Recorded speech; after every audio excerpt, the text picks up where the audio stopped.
حضرت محترم مولانا عباس میری صاحب قبلہ ہلوری اپنے اشعار پیش کر رہے تھے۔ حضرت میں دنیا کا سب سے بڑا آدمی ہوں، میرے پاس تھوڑی سی خاک شفا ہے۔ حضرت یہ شعر دے گئے ہیں، بہت بڑا شعر دے گئے ہیں حضرت۔ یقیناً قوم کا ایک گرا قدر، ایک نایاب، ایک قیمتی ہیرا ہمارے ہاتھ سے چلا گیا۔ ہمارے گھر کا یہ ہیرا حضرت، یہ کمی جو احساسات ابھی مولانا نے پیش کیے ہیں، یہ میں پرسہ پیش کرتا ہوں، تعزیت دیتا ہوں جناب اسلم صاحب کو، جناب آفتاب صاحب کو، تمام ان کے عزیز و اقارب کو۔ یہ ہمارا جو کمی ہے، جو خلا ہے، جو رنج ہے، اس کا بیان مشکل ہے۔ آئیے حضرات، میں ان تمام تیاریاں، یہ تمام پیش خانی اس عالم دین کے لیے ہو رہی تھی، اس خطیب اہل بیت کے لیے ہو رہی تھی، جنہیں ہم حجت الاسلام عالی جناب سیدنا عباس صاحب قبلہ کے نام جانتے ہیں۔ حضرات، میں ان کا استقبال صرف دو شعر سے کرتا ہوں، میں کوئی وہ شعر نہیں پڑھوں گا کہ ستارہ آتا ہے خود خانہ زہرا نہیں جاتا، ستارہ آتا ہے خود خانہ زہرا نہیں جاتا، یہی جنت بھی آتی ہے عزا خانہ نہیں جاتا۔ یہ ہے فرش عزا، وہ ہے جلوس ماتم سرور، یہاں اٹھا نہیں جاتا، وہاں بیٹھا نہیں جاتا۔ آئیے حضرات، مجلس حسین کے لیے میں آپ تمام سامعین کی جانب سے، محترم اسلم صاحب کی طرف سے، آفتاب صاحب کی جانب سے گزارش کرتا ہوں، عالی جناب حجت الاسلام عالی جناب سید سیدنا عباس صاحب قبلہ قوم ایران سے آج کے مجلس کے لیے، آج کی خطابت کے لیے، اور آج سے درخواست یہ ہے کہ ایک مل جل کے آپ نئے صلوات سے استقبال کیجیے۔ اللہم صلی علی محمد و آل محمد۔ لا حول ولا قوة إلا بالله العلي العظيم۔ أعوذ بالله من الشيطان اللعين الرجيم۔ بسم اللہ الرحمن الرحیم۔ الحمد للہ رب العالمین، بارئ الخلائق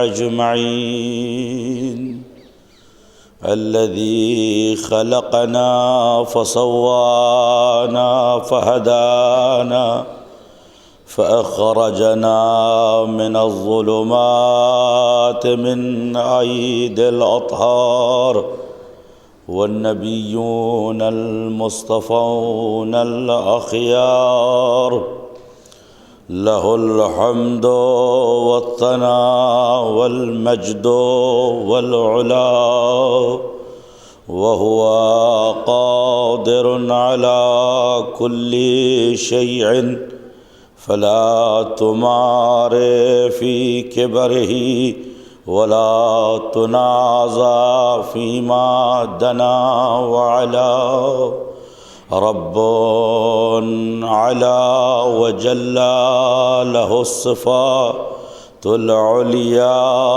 له الحمد والمجد والذكر والثناء، فسجد له الأولين والآخرين، فجعل نير المظلة عنده الجبابرة والظلمة، وسجدوا له بالاختيار والعزة والانتخاب، الأنبياء والشهداء والصديقين، فصلى الله على جميع ملائكة الله المقربين والأنبيائه والمرسلين، لا سيما على سيدهم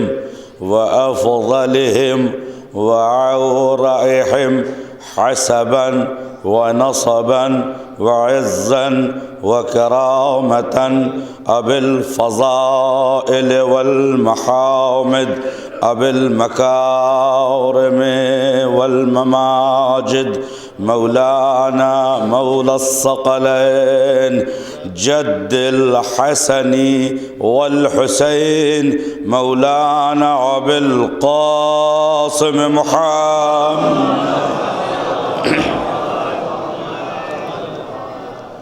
وآله الأطيبين الأنجبين الطيبين الطاهرين المعصومين الذاكرين المصبحين الساجدين فصلى الله عليهم أجمعين لا سيما على خاتمهم وعلى قائهم وعلى الذي يملأ الأرض قسطا وعدلا كما ملئت ظلما وجورا مولانا حجة ابن الحسن المنتظر المهدي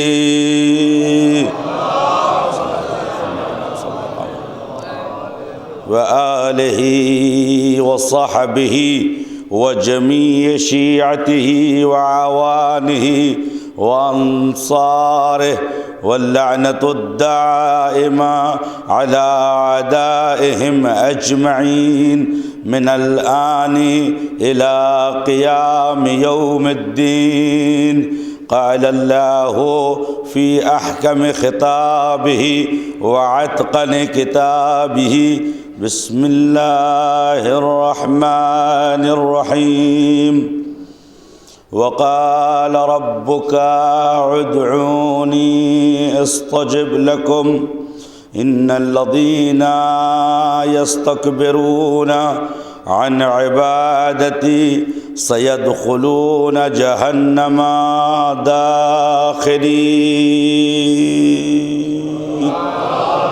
صلی اللہ علیہ محمد وآل محمد۔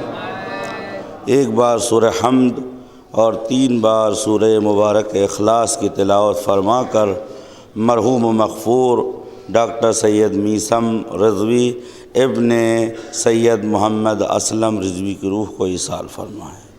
بسم اللہ الرحمن الرحیم۔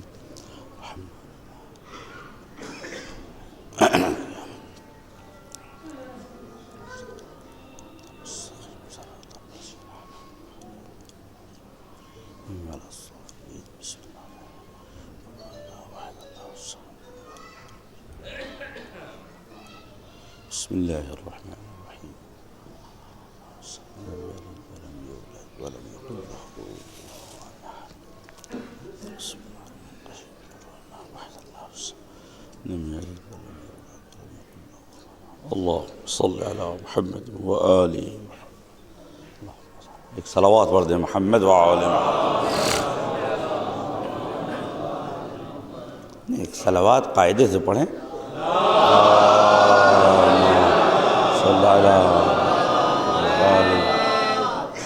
بس جو خلش اور نگرانی ہے میری وہ یہ ہے کہ یا وقت اذان ہو چکا ہے یا ہونے والا ہے، ہو گیا۔ بہرحال آپ حضرات سے یہ گزارش ہے کہ جب کوئی پروگرام بنایا کریں تو اس میں خدا کے لیے بھی کوئی جگہ رکھا کریں۔ صلوات پڑھ دیں محمد وآل محمد۔ ایک اور صلوات پڑھ دیں محمد وآل محمد۔ ظاہر سی بات ہے کہ دونوں عبادت ہیں، دونوں ذکر ہیں، اور یہاں تصادم و ٹکراؤ کا تصور بھی باطل ہے، اس لیے کہ نماز جب تمثل پیدا کرتی ہے تو وہ نماز جو ہم پڑھتے ہیں وہ ہوتی ہے، اور جب تجسد روحانیت میں آتی ہے تو خود اہل بیت نماز بن جاتے ہیں۔ ایک صلوات پڑھ دیں محمد وآل محمد۔ کہ بارہا فرمایا نحن الصلاة نحن الزکاة نحن الصوم نحن العبادہ نحن الحج نحن الطواف، ہم ہی حج ہیں، ہم ہی طواف ہیں، ہم ہی عبادت ہیں۔ بتانا یہ چاہا کہ نہ ہم اس سے جدا ہیں نہ وہ ہم سے جدا ہے۔ ایک اور صلوات پڑھ دیں محمد وآل محمد۔ ظاہر سی بات ہے کہ ہم سب سوگوار ہیں، اور ایک ایسی شخصیت کے غم میں ہم بیٹھے ہیں کہ جو جوان بھی تھا، ہر دل عزیز بھی تھا، اور اس کے اپنے خدمات بھی تھے، اور اعزاء و اقارب کے علاوہ قوم پرستی کا بھی جذبہ تھا۔ لہذا ان لوگوں کا آنا، یہ حضور جموع کثیر، مجمع، ازدحام، اس بات کی دلیل ہے کہ شخصیت کی قدر مومنین کے دلوں میں تھی، اور یہی تو اندازہ ہوتا ہے کسی انسان کی اجتماعی حیثیت اگر دیکھنی ہو تو یا تو اس کے جنازے کو دیکھو یا اس کے ایصال ثواب کو دیکھو۔ لوگ آ کے بتاتے ہیں کہ اس نے امیر المؤمنین، امیر بیان علی ابن ابی طالب علیہ السلام، قبلہ بھی تشریف رکھتے ہیں۔ علماء کے درمیان گفتگو کرنا ایسے ہی ہے جیسے جوئے شیر لانا ہے، لیکن بعنوان ما من آیت من آیات اللہ الا ولہ بروز و ظہور، بعنوان حکم و بعنوان دستور میں منبر پہ حاضر ہو گیا ہوں۔ تو میں عرض یہ کر رہا تھا با اجازہ بزرگان و حضار کہ امیر المومنین کے قول کی اس نے تصدیق کی ہے کہ خالط الناس مخالطتاً، لوگوں میں اس طریقے سے مل جل کے رہو کہ ان عشتم، جب تک زندہ رہو لوگ تم سے ملنے کے مشتاق ہوں، ان متتم بقوا علیکم، اور جب تم ان کے درمیان سے چلے جاؤ تو تمہارے فراق میں لوگ گریا کریں۔ اور یہ لوگوں کا آنا اس بات کی دلیل ہے کہ اس شخصیت نے، اس جوان نے، اس موجود مفقود نے کچھ خدمات کی ہے، کچھ محبت و اخلاق پیش کیا ہے، جس کی وجہ سے اتنے لوگ حاضر ہیں۔ اور جو آیت میں نے انتخاب کی ہے وہ آیت ہماری اور آپ کی زندگی کے لیے اکسیر حیات ہے، اور یہ وہ آیت ہے کہ جسے پروردگار عالم نے اپنے تمام بندوں کو مخاطب ہو کے آواز دی ہے۔ بسم اللہ الرحمن الرحیم، ادعونی استجب لکم، مجھے پکارو میں ہی تمہیں جواب دوں گا۔ اس کے بعد آواز آئی ان الذین یستکبرون عن عبادتی، جو لوگ میری اس عبادت سے نافرمانی کرتے ہیں، اس عبادت سے سرپیچی کرتے ہیں، طغیان کرتے ہیں، سیدخلون جہنم داخرین، تو وہ لوگ جہنم میں داخل ہوں گے، وہ بھی داخرین بن کے۔ اور داخرین کے لغت میں 3 معنی ہیں، تحیرا و صغرا و ذلا، یعنی جب جہنم میں جائیں گے تو انہیں یہ بھی نہیں پتہ لگے گا کہ کس گناہ کی بنیاد میں یہ جہنم میں ڈالے گئے ہیں۔ یہ ہے معنی تحیر کے۔ ذلت کے معنی یہ ہے کہ جو انسان خدا کے سامنے سر نہیں جھکاتا وہ جہنم میں ذلت کے ساتھ ڈالا جائے گا۔ اور صغرا کے معنی یہ ہے کہ جو لوگ اپنی توہین سمجھتے تھے اپنے پروردگار کے سامنے راز و نیاز کرنے میں، اب وہ جہنم کے شعلوں میں راز و نیاز کر رہے ہیں۔ اور یہی تو وجہ ہے کہ پروردگار عالم ارشاد فرماتا ہے کہ تمہیں ایرے غیرے نتھو خیرے کو پکارنے کے لیے نہیں کہہ رہا، کسی انسان کے سامنے دست سوال پھیلانے کے لیے نہیں کہہ رہا، کسی موجود مفقود کے سامنے نیر المزلہ جھکانے کے لیے نہیں کہہ رہا، عرق جبین کے لیے تمہیں دستور نہیں دے رہا۔ میں نے یہ نہیں کہا اس سے مانگو جو خود مانگتا ہے، میں نے یہ نہیں کہا اس سے کہو جو خود لوگوں سے طلب کرتا ہے، میں نے یہ نہیں کہا اس سے کہو جو ذخیرہ کرتا ہے، میں نے یہ کہا کہ مجھ سے مانگو، اس لیے کہ انا الذی خلقتکم انا الذی اسرفتکم، میں ہی ہوں، میں نے تمہیں پیدا کیا۔ خلقت السماوات والارض، دریاؤں کا خالق ہوں، ہواؤں کا خالق ہوں، چرن کا خالق ہوں، پرند کا خالق ہوں، موج رواں کا خالق ہوں، خورشید ضیاء کا خالق ہوں۔ میرے سامنے اگر تم نے دست سوال بلند کیا، نہ تنہا یہ ذلت نہیں ہے، عزت ہے، عبودیت ہے، بندگی ہے، پاکیزگی ہے، طہارت ہے، شرف ہے، انسانیت ہے۔ جس نے سر جھکا دیا وہ موسیٰ عزیز بن گیا، جس نے یہاں سے سر جھکا لیا وہ فرعون ذلیل بن گیا۔ ایک صلوات پڑھ دیں محمد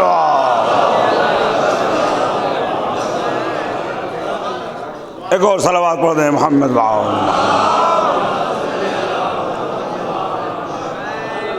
اور اگر جسارت نہ ہو تو گزارش کروں گا کہ جو لوگ درج پہ سیڑھیوں پہ بیٹھے ہیں ادھر ادھر اندر آ جائیں، اندر کافی جگہ ہے، ایک اور صلوات پڑھ دیں محمد وآل محمد۔ ظاہر سی بات ہے کہ عزا خانے کے باہر اور اندر میں اتنا ہی فرق ہے جتنا جنت کے دروازے اور جنت کے اندر میں فرق ہے۔ صلوات پڑھ دیں محمد وآل محمد۔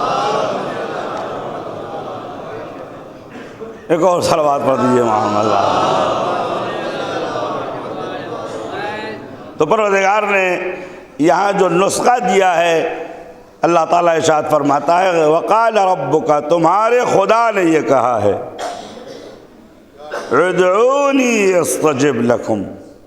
اب احتیاط تو دیکھیں، یہ نہیں کہا کہ قل ادعونی، میرے حبیب آپ کہیے کہ مجھے پکاریں، اس لیے کہ اگر یہ کہا جاتا کہ آپ کہیے کہ مجھے پکاریں تو یہ فاصلہ ہو جاتا داعی و مدعو کے درمیان، یہ فاصلہ ہو جاتا بلانے والے اور آنے والے کے درمیان، فاصلہ ہو جاتا اس خدا کے درمیان اور اس بندے کے درمیان۔ لہذا قرآن کی روش یہ تھی قل، کہہ دے میرے حبیب ان اللہ اصطفیٰ وکفا، کہہ دے میرے حبیب نماز یہ ہے، کہہ دے میرے حبیب قرآن یہ ہے، کہہ دے میرے حبیب ایمان اسے کہتے ہیں، کہہ دے میرے حبیب للہ علی الناس حج البیت من استطاع الیہ سبیلا، کہہ دیجئے جو مستطیع ہے وہ حج کا فریضہ انجام دے، کہہ دیجئے طوفوا بالبیت، اللہ کے گھر کا طواف کرو آزاد بن کے، کہہ دیجئے میرے حبیب کہ اپنے اموال سے زکوٰۃ نکالو، کہہ دیجئے میرے حبیب اپنے اموال سے خمس نکالو۔ میں کہہ نہیں رہا، صرف میں آیات کا ذریعہ آپ کے سامنے پیش کر رہا ہوں۔ صلوات پڑھ دیں محمد وآل محمد۔ ایک اور صلوات پڑھ دیں محمد وآل محمد۔ سینکڑوں آیتیں ہیں سورہ مبارک انعام کو سورہ احتجاج کہتے ہیں، 40 بار اللہ نے اپنے حبیب سے کہا قل، کہیے یہ، لیکن آج انداز خطاب بدلا ہوا ہے، آج انداز گفتگو بدلی ہوئی ہے۔ یہ نہیں کہا قل قال ربک یا قل ادعونی استجب لکم، کہیے مجھے پکارے۔ اے پالنے والے کہنا کیا چاہتا ہے کہ ہر عبادت میں مجھے توسط پسند ہے، توسل پسند ہے، لیکن اب تو معبود کے درمیان مجھے اتنا بھی فاصلہ پسند نہیں ہے، ذہن پریشان نہ ہو تو یہ توسل کہاں گیا؟ توسل فاصلہ نہیں ہے، توسل واصلہ ہے۔ صلوات بر محمد۔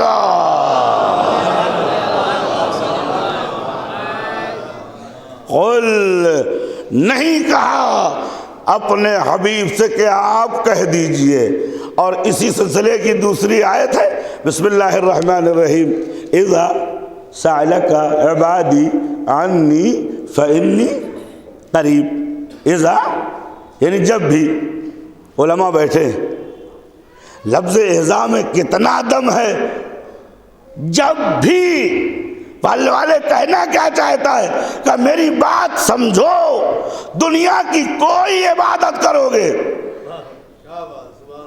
بھئی سب سے آسان عبادت نماز ہے، لیکن سب سے مشکل عبادت نماز ہے۔ مومن کے لیے کوئی مشکل نہیں ہے، جہاں چاہے نماز پڑھ لے، لیکن کچھ ایسے لوگ ہوتے ہیں مشکل ہے، وضو ندارت، طہارت لباس ندارت ہے، لیکن جو مومن ہوتا ہے جب چاہے عبادت کر لے۔ لیکن اللہ کہنا چاہتا ہے کوئی بھی عبادت جو میں نے نازل کی ہے، مقدمات ہیں، شرائط ہیں، زاویے ہیں، مسائل ہیں، میں ایک ایسی عبادت کہہ رہا ہوں جس میں نہ وقت کی شرائط، نہ زمانے کی شرائط، نہ حالت کی شرائط، نہ مشکلات کی شرائط، جب چاہو مجھے پکار لو۔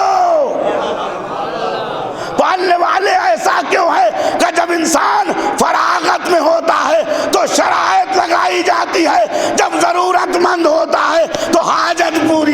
جاتی ہے. صلوات پر محمد.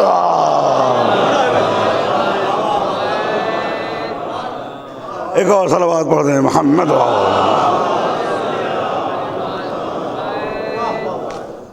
تو عزیزو پروردگار عالم نے فرمایا اذا سالک، جب بھی میرا بندہ آپ سے میرے بارے میں پوچھے تو انی فانی قریب، تو بے شک میں اس سے قریب ہوں.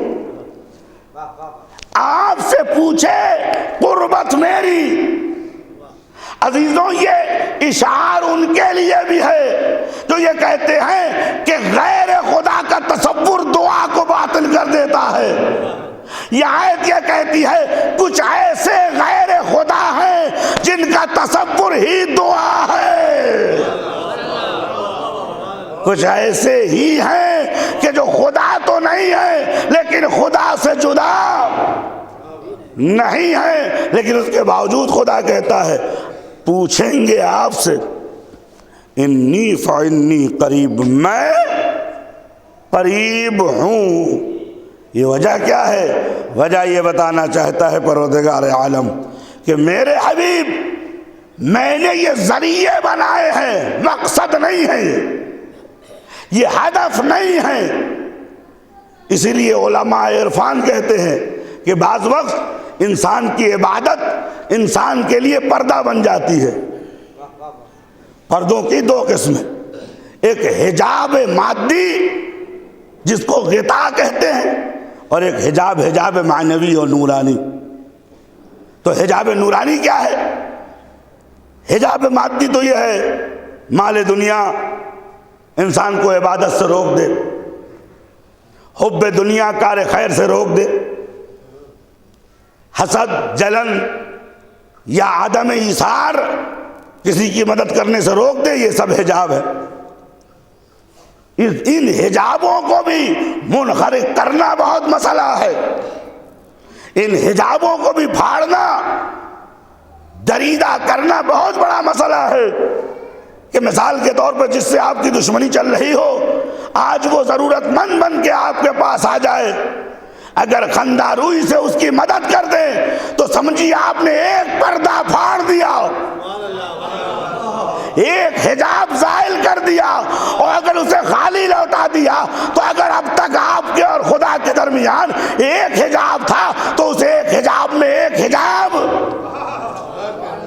یہی تو وجہ ہے عزیزو کہ جب دشمن در اہل بیت پر آگ و لکڑیاں لے کے آتا تھا تو اہل بیت دعا کرتے تھے، اور جب مددگار اور مدد کا طالب بن کے آتا تھا تو اہل بیت اس کی مدد کرتے تھے. وجہ یہ ہے کہ نہ لوگوں کی دشمنی سے ان کے درمیان اور خدا کے درمیان حجاب ہوتا تھا، نہ دشمنوں کے مانگنے سے حجاب ہوتا تھا. ایک صلوات پڑھ دیں محمد. تو ان حجابوں کو پھاڑنا، ان حجابوں کو ہٹانا خود ایک مسئلہ ہے. علماء اخلاق نے کتنی مدد کی ہے آپ نے بارہا سنا ہوگا، بارہا جانا ہوگا، خدا جانتا ہے. لیکن ان حجابوں سے بالاتر ایک حجاب ہے جسے حجاب معنوی کہتے ہیں، حجاب نورانی کہتے ہیں. وہ کیا ہے؟ وہ یہ ہے کہ آپ دینداری، دین کو انجام تو دے رہے ہیں لیکن دین کا مقصد نہ سمجھیں. اس بات پہ غور کریں کہ علماء کہا کرتے ہیں کہ کبھی بھی وسیلہ ہدف وسیلے کی توجیہ نہیں کرتا. یعنی کام کتنا ہی اچھا کیوں نہ ہو، اگر راستہ غلط ہے، طریقہ غلط ہے تو کام کی اچھائی کا کوئی فائدہ نہیں ہے. تو عزیزو پردہ وہ جو نورانی ہوتا ہے اس کو سمجھنا بہت مشکل کام ہے. میں نماز پڑھ رہا ہوں، اچانک نماز مستحب بھی ہے، اچانک دروازے پہ سائل آ گیا.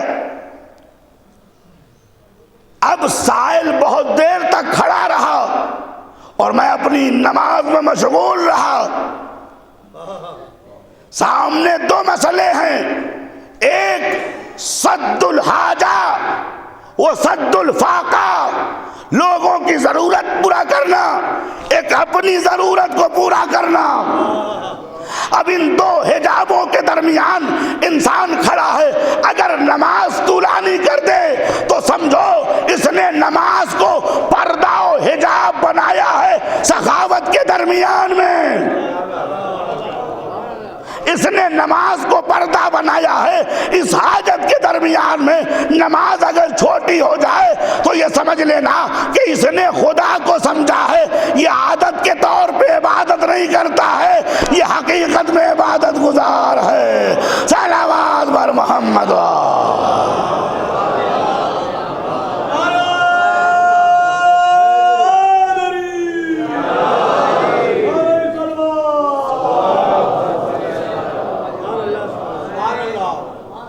تو پروردگار آواز دیتا ہے کہ اذا سألک عبادی عنی فإنی، جب میرا بندہ آپ سے میرے بارے میں پوچھے تو انی قریب، میں قریب ہوں۔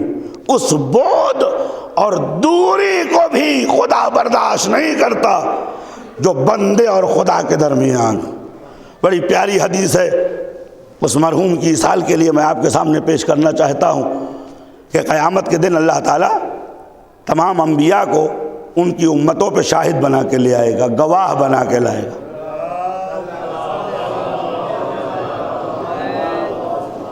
جب وہ انبیاء علیہ السلام اپنی قوموں کی گواہی دیں گے تو سورہ مبارک نبا کی آخری آیات میں ہے کہ اس دن کسی کو بولنے کا حق نہیں ہے،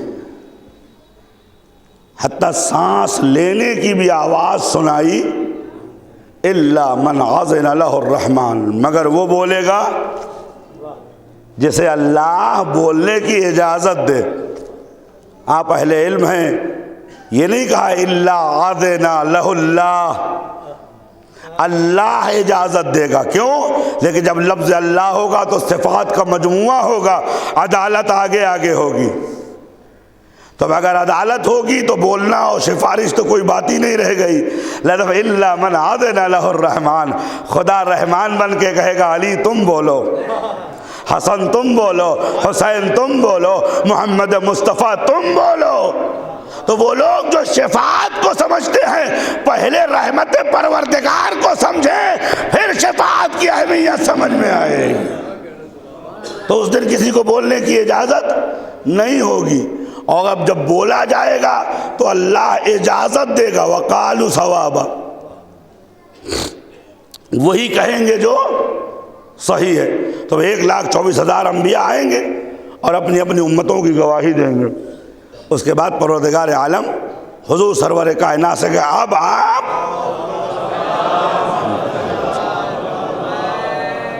آپ تشریف لے آئیے، اب آپ بولیے، آپ گواہی دیجئے، آپ کیا کہتے ہیں، آپ کی نظر کیا ہے؟ حضور سرور کائنات اگر انبیاء کے پروندے اور انبیاء کی فائل پہ سیاہ لگا دیں گے ہاں تو سب جنت میں، نہیں تو سب جنت کے باہر۔ اب آپ نے سمجھا زبان مصطفیٰ کی نا اور ہاں میں کتنا دم ہے؟ یہی اہمیت حسین نے بتایا، میں ہاں کہہ دوں تو سلسلہ انبیاء مفقود ہو جائے، نہ کہہ دوں تو سلسلہ انبیاء موجود ہو جائے۔ میری ہاں و نہ وہی ہے جو محمد مصطفیٰ کی۔ تو حضور سرور کائنات جب گواہی دینے کے لیے آئیں گے تو ینظروا الی عمل امتہ ما یصنعون، اپنی امت کے سارے اعمال کو دیکھیں گے۔ تو اب پروردگار عالم سے کہیں پالنے والے غور کیجئے گا، اذا سألک عبادی انی فإنی قریب، جب میرا بندہ آپ سے پوچھے تو آپ کے جواب دینے سے پہلے میں بندے کے پاس آ جاتا ہوں۔ پالنے والے ان امتیوں کی کہ شاخسانے کھولیں گے، یوم تبلی السرائر ہے، کچا چٹھا سامنے آئے گا، اسرار سامنے آئیں گے، تو یہ دوسری امتوں کے سامنے بے عزت ہو جائیں گے۔ پالنے والے ایسا کر اور ایسی اجازت دے مجھے کہ ان کا حساب، ان کا معاملہ میں خود نمٹا دوں۔ تاکہ دوسروں کے سامنے ان کا سر نہ جھکے۔ کتنی اچھی پیشکش ہے حضور کی، کیونکہ رحمت للعالمین ہیں، لیکن آپ رحمت ہیں، رحیم نہیں ہیں۔ آواز آئی میرے حبیب، یہ صحیح ہے کہ آپ بندوں کی ذلت کو بچا لیں گے، لیکن شاید میرے کچھ بندے ہوں جو یہ چاہتے ہوں کہ آپ کو بھی ان کے کارنامے کا پتہ نہ چلے، آپ کو بھی خبر نہ ہو کہ آپ کے سامنے وہ شرمندہ ہو جائیں۔ تو اے میرے حبیب، کرسی عدالت پہ مجھے بیٹھنے دو، میں ان کی عزت کا بھی حافظ ہوں اور ان کی گناہوں کا بھی ساتر ہوں۔ صلوات بر محمد۔ ایک اور صلوات پڑھ دیں محمد واؤ۔ تو اب آئیے کہ پروردگار عالم نے کیوں لفظ قالا کہا، وقال ربک، تمہارے پروردگار نے یہ کہا ہے ادعونی استجب لکم، مجھے پکارو میں تمہیں جواب دوں گا۔ اب دو تین باتیں میں اپنے جوانوں سے کرنا چاہتا ہوں۔ اصل ضرورت کیا ہے ہماری زندگی میں راز و نیاز کی اور خدا سے دعا کی؟ کیا ضرورت ہے بھئی؟ یہ سوال پیش آتا ہے نا کہ ضرورت کیا ہے عبادت کی، ضرورت کیا ہے دعا کی، ضرورت کیا ہے ابتحال اللہ کی، ضرورت کیا ہے انقطاع عما سوا کی؟ کیا ضرورت ہے؟ ہماری زندگی کے کون سے کام رکتے ہیں؟ تو اگر اس پہ غور کیجیے آپ تو دو تین باتیں میری طرف سے جو ائمہ طاہرین سے سیکھی۔ ایک صلوات پڑھ دیں محمد واؤ۔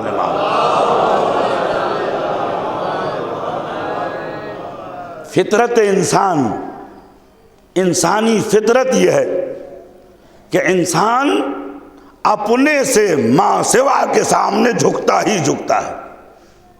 جو اپنے سے برتر ہوتا ہے اس کے سامنے وہ جھکتا ہی جھکتا ہو۔ اب یہ صحیح ہے کہ جھکاؤ کی آخری حد سجدہ ہے، اسی لیے فرمایا اللہ کے علاوہ کسی کا سجدہ نہ کرنا۔ تو کسی نے معصوم سے پوچھا تو خدا نے آدم کا کیوں کروایا؟ فرمایا آدم مسجود نہیں تھے، آدم قبلہ تھے، سجدہ خدا کا تھا۔ صلوات بر محمد۔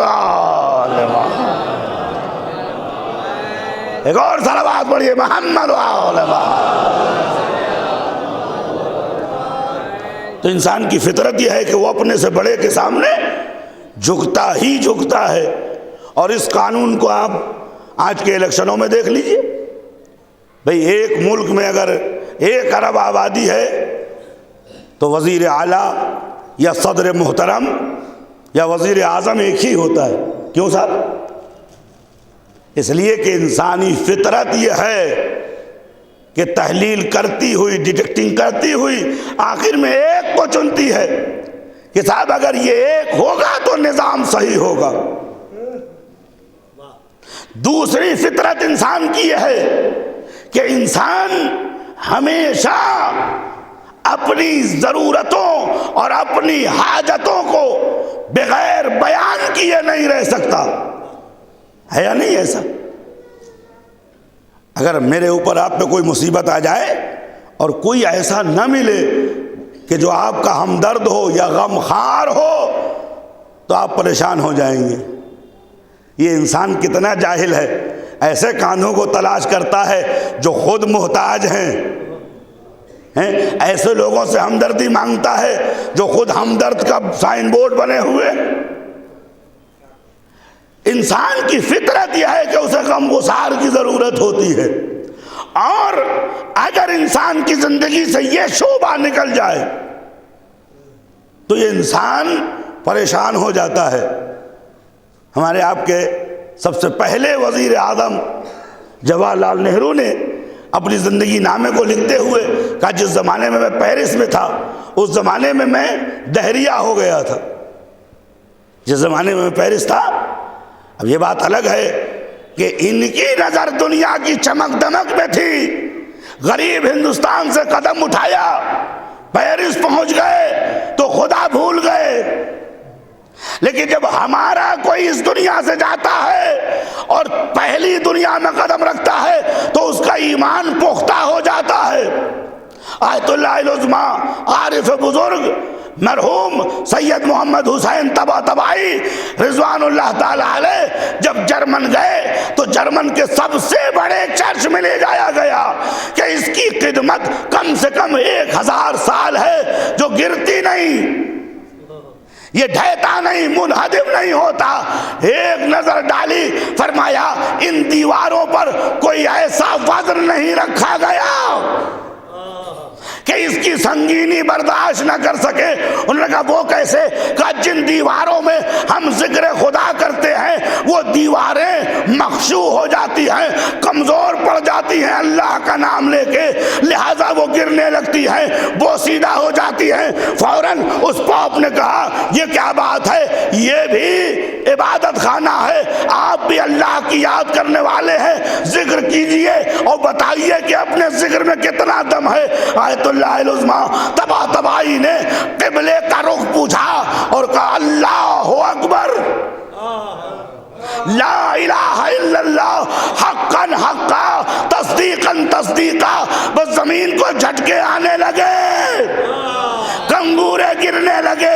لوگوں نے کہا یہ کیا ہے؟ کہ ایک گنہگار کا ذکر یہ دیوار برداشت نہیں کر سکتی.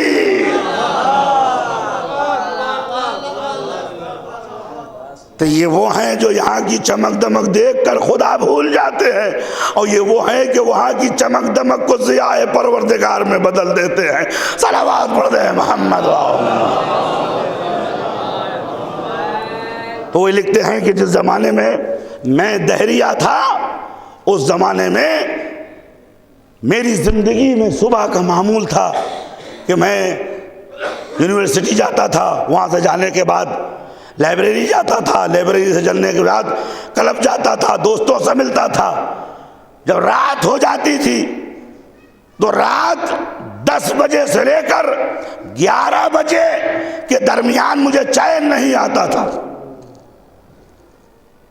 تو کہتے میں پریشان ہو گیا، وجہ کیا ہے؟ کہتے ایک دن میری سمجھ میں آیا کہ یہ 10 سے 11 بجے کا وقت میری پوجا کا وقت تھا، میری عبادت کا وقت تھا. چونکہ میں خدا پہ ایمان رکھنا بھول گیا تھا لہذا مجھے عبادت کا بھی خیال نہیں رہا. کہتے سب کام کر لیتا تھا لیکن لذت نہیں آتی تھی، مزہ نہیں آتا تھا، زندگی ادھوری ہو گئی تھی. سارے کام کر کے کوئی ایسا نہ تھا کہ جس سے میں اپنا درد دل بیان کرتا. عزیزو اب اہمیت پہچانیے. اللہ نے آواز دی گھبراؤ نہیں، نہ طہارت کی ضرورت ہے، نہ وقت کی ضرورت ہے، نہ لباس کی ضرورت ہے. جب سینہ تنگ ہو اللہم کہہ دو،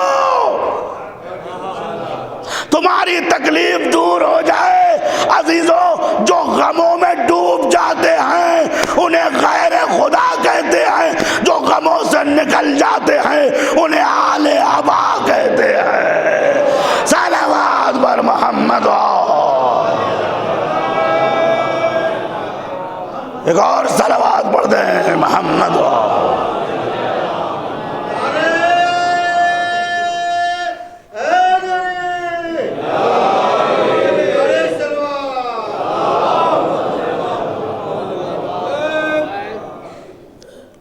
ادعونی استجب لکم، مجھے پکارو میں تمہیں جواب دوں گا.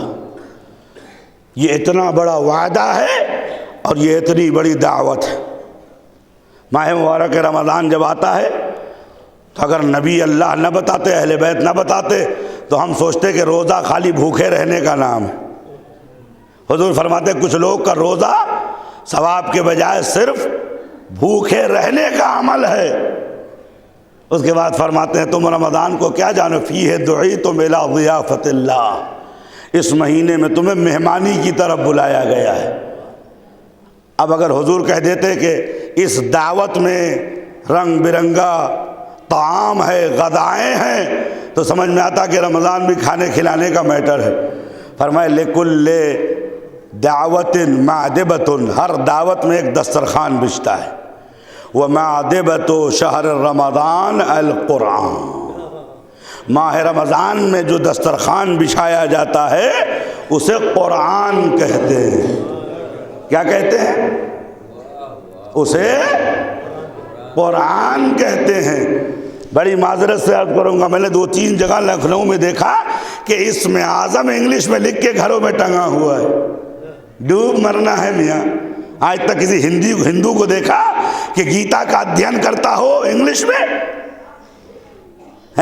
کسی پنڈت کو دیکھا کہ اس نے چاروں ویدوں کو اچارن کیا ہو، اس کو پڑھا ہو کسی اور زبان میں؟ جن کی کوئی حیثیت نہیں، وہ کالر اکڑ کے زندگی گزارتے ہیں۔ جو زبان تمہیں خدا نے دی ہے آج تک وہ لاجواب ہے۔ شاید کوئی یہ کہے کہ یہ تو اللہ کی زبان ہے، لاجواب ہے، علی نے نہج البلاغہ رکھ دیا، یہ بندے کی زبان ہے، یہ لاجواب نہیں ہے۔ راز یہ ہے کہ زبان دو ہیں، فکر و اندیشہ ایک ہے۔ صلوات پر محمد۔ ایک اور صلوات پڑھ دیں محمد۔ تو اللہ نے عبادت خانے میں جو سفرہ بچھایا ہے وہ کیا ہے؟ قرآن۔ اور ماشاءاللہ ہمارے یہاں اگر کسی کے لیے سورہ یاسین پڑھ دی جائے، ایک صاحب تھے بہت پریشان تھے، میں نے کہا سورہ یاسین پڑھو، کہا مولا آپ لوگ قبرستان کے علاوہ کوئی اور راستہ نہیں جانتے؟ صلوات پڑھ دے محمد و آل محمد۔ قبلہ قبرستان کے علاوہ کوئی اور راستہ؟ جبکہ سورہ یاسین اتنا پیارا سورہ ہے کہ جس میں مرنے کا ذکر نہیں ہے، اٹھانے کا ذکر ہے۔ اذا نفخ فی الصور، جب سور پھونکا جائے گا تو وہ خاک جھاڑتے ہوئے اپنی قبروں سے کھڑے ہو جائیں گے۔ تو ہم نے سورہ یاسین پڑھا کب کہ سورہ یاسین میں مردوں کا ذکر نہیں ہے، حشر کا ذکر ہے، نشر کا ذکر ہے۔ اور وہ ابو لہب و ابو جہل اور امیہ بن صعمہ آیا، آنے کے بعد اس نے ایک ہڈی لی اور اس کو ہاتھوں سے ملنے کے بعد صفوف بنا کے اڑا دیا۔ اس کے بعد کہا من یحیی العظام وہی رمیم، اے پیغمبر آپ کہتے ہیں اس دنیا کے بعد ایک دوسری دنیا ہے، مردوں کو زندہ کیا جائے گا، من یحیی العظام، ان ہڈیوں کو کون زندہ کرے گا؟ وہی رمیم۔ تو شاید اس سے پہلے کی سورے میں جواب ہے، ایک تیری پھونک ہے، ایک میرے فرشتے کی پھونک ہے۔ صلوات پڑھ دے محمد وعلى محمد۔ کون زندہ کرے گا اس ہڈیوں کو کہ جو رمیم ہو چکی ہے، پاؤڈر ہو چکی ہے، صفوف ہو چکی ہے؟ آواز آئی میرے حبیب کہیے قل یحییھا الذی انشأھا اول مرۃ، وہی اس کو زندہ کرے گا جس نے اس وقت بنایا تھا جب کچھ نہ تھا۔ تو سورہ یاسین یا قرآن کا کوئی سورہ یا فاتحے کے لیے رہ گیا ہے یا مردوں کو ایصال کرنے کے لیے رہ گیا ہے؟ میرے استاد آیت اللہ جوادی عامری جو تفسیر کے عظیم ترین مفسر ہیں، فرماتے ہیں اس قوم کا خدا بھلا کرے کہ جس نے کتاب زندگی کو کتاب مرگ میں تبدیل کر دیا۔ قرآن کتاب زندگی ہے، کتاب مرگ نہیں ہے۔ یہ قرآن ہے جو ملتوں کو زندگی دیتا ہے، یہ قرآن ہے جو مردوں کو حیات دیتا ہے۔ یزید کے مردہ دربار میں جب اللہ کی راہ میں مر جانے والوں کو لوگ مردہ سمجھتے تھے تو زینب نے فرمایا یزید لا تحسبن الذی قتلوا فی سبیل اللہ امواتا بل هم احیاء عند ربهم یرزقون۔ یزید زندہ کون ہے ابھی پتا چلے گا، اگر سر بول دے تو سمجھنا شہید زندہ ہے، اور اگر سر خاموش رہ جائے تو سمجھنا کہ مرنے والا مر گیا ہے۔ قرآن کتاب حیات ہے میرے دوستوں، اور قرآن کتاب حیات نے ہمیں یہ درس دیا ہے۔ اسی سورے کے اسی آیت میں پروردگار آواز دیتا ہے ادعونی استجب لکم، مجھے پکارو۔ میں دعا اس لیے نہیں کہہ رہا کہ جب ہم دعا کہتے تو لوگ سمجھتے ہیں دعائے کمیل، کہاں مولانا ان چکروں کو لے بیٹھے. ارے جمعرات ہفتے میں ایک دن سن لیں گے. میاں دعا سنی نہیں جاتی ہے، دعا مانگی جاتی ہے. صلوات پڑھے محمد. دعا سنی نہیں جاتی ہے، دعا مانگی جاتی ہے. اور عزیزوں یاد رکھیے کہ یہ جو کتابیں ہیں دعاؤں کی، یہ طریقہ دعا ہے. بڑی ذمہ داری سے بات کہہ رہا ہوں، یہ طریقہ دعا ہے، خود دعا نہیں ہے. معصوم نے طریقہ بتایا ہے، دعا نہیں بتائی، اس لیے کہ جیسا مریض ویسی ہی دعا، جیسی حاجت ویسی ہی اجابت. معصوم نے طریقہ بتا دیا، حمد کرو، ثنائے الہی کرو، مایوسی سے باہر نکلو، ڈپریشن کا پردہ چاک کرو، گھبراہٹ سے نکلو، غیر خداؤں کو بھول جاؤ، دیواروں کو بھول جاؤ، تختوں کو بھول جاؤ، فرشوں کو بھول جاؤ، افراد کو بھول جاؤ. وہاں سر جھکا دو جس کے سامنے آدم سجدہ ریز ہے، نوح سجدہ ریز ہے، ابراہیم سجدہ ریز ہے، علی سجدہ ریز ہے، محمد سجدہ ریز ہے. تم پکار کے دیکھو وہ جواب دیتا ہے یا نہیں. تم پکارو تو صحیح، دیکھو وہ جواب دیتا ہے کہ وعدہ کیا ہے ادعونی استجب لکم. خدا کہتا مجھے پکارو میں تمہیں جواب دوں گا. اور عزیزوں اس سے بڑی عظیم دعوت کوئی نہیں ہوگی. دعائے صحیفہ سجادیہ میں امام زین العابدین علیہ السلام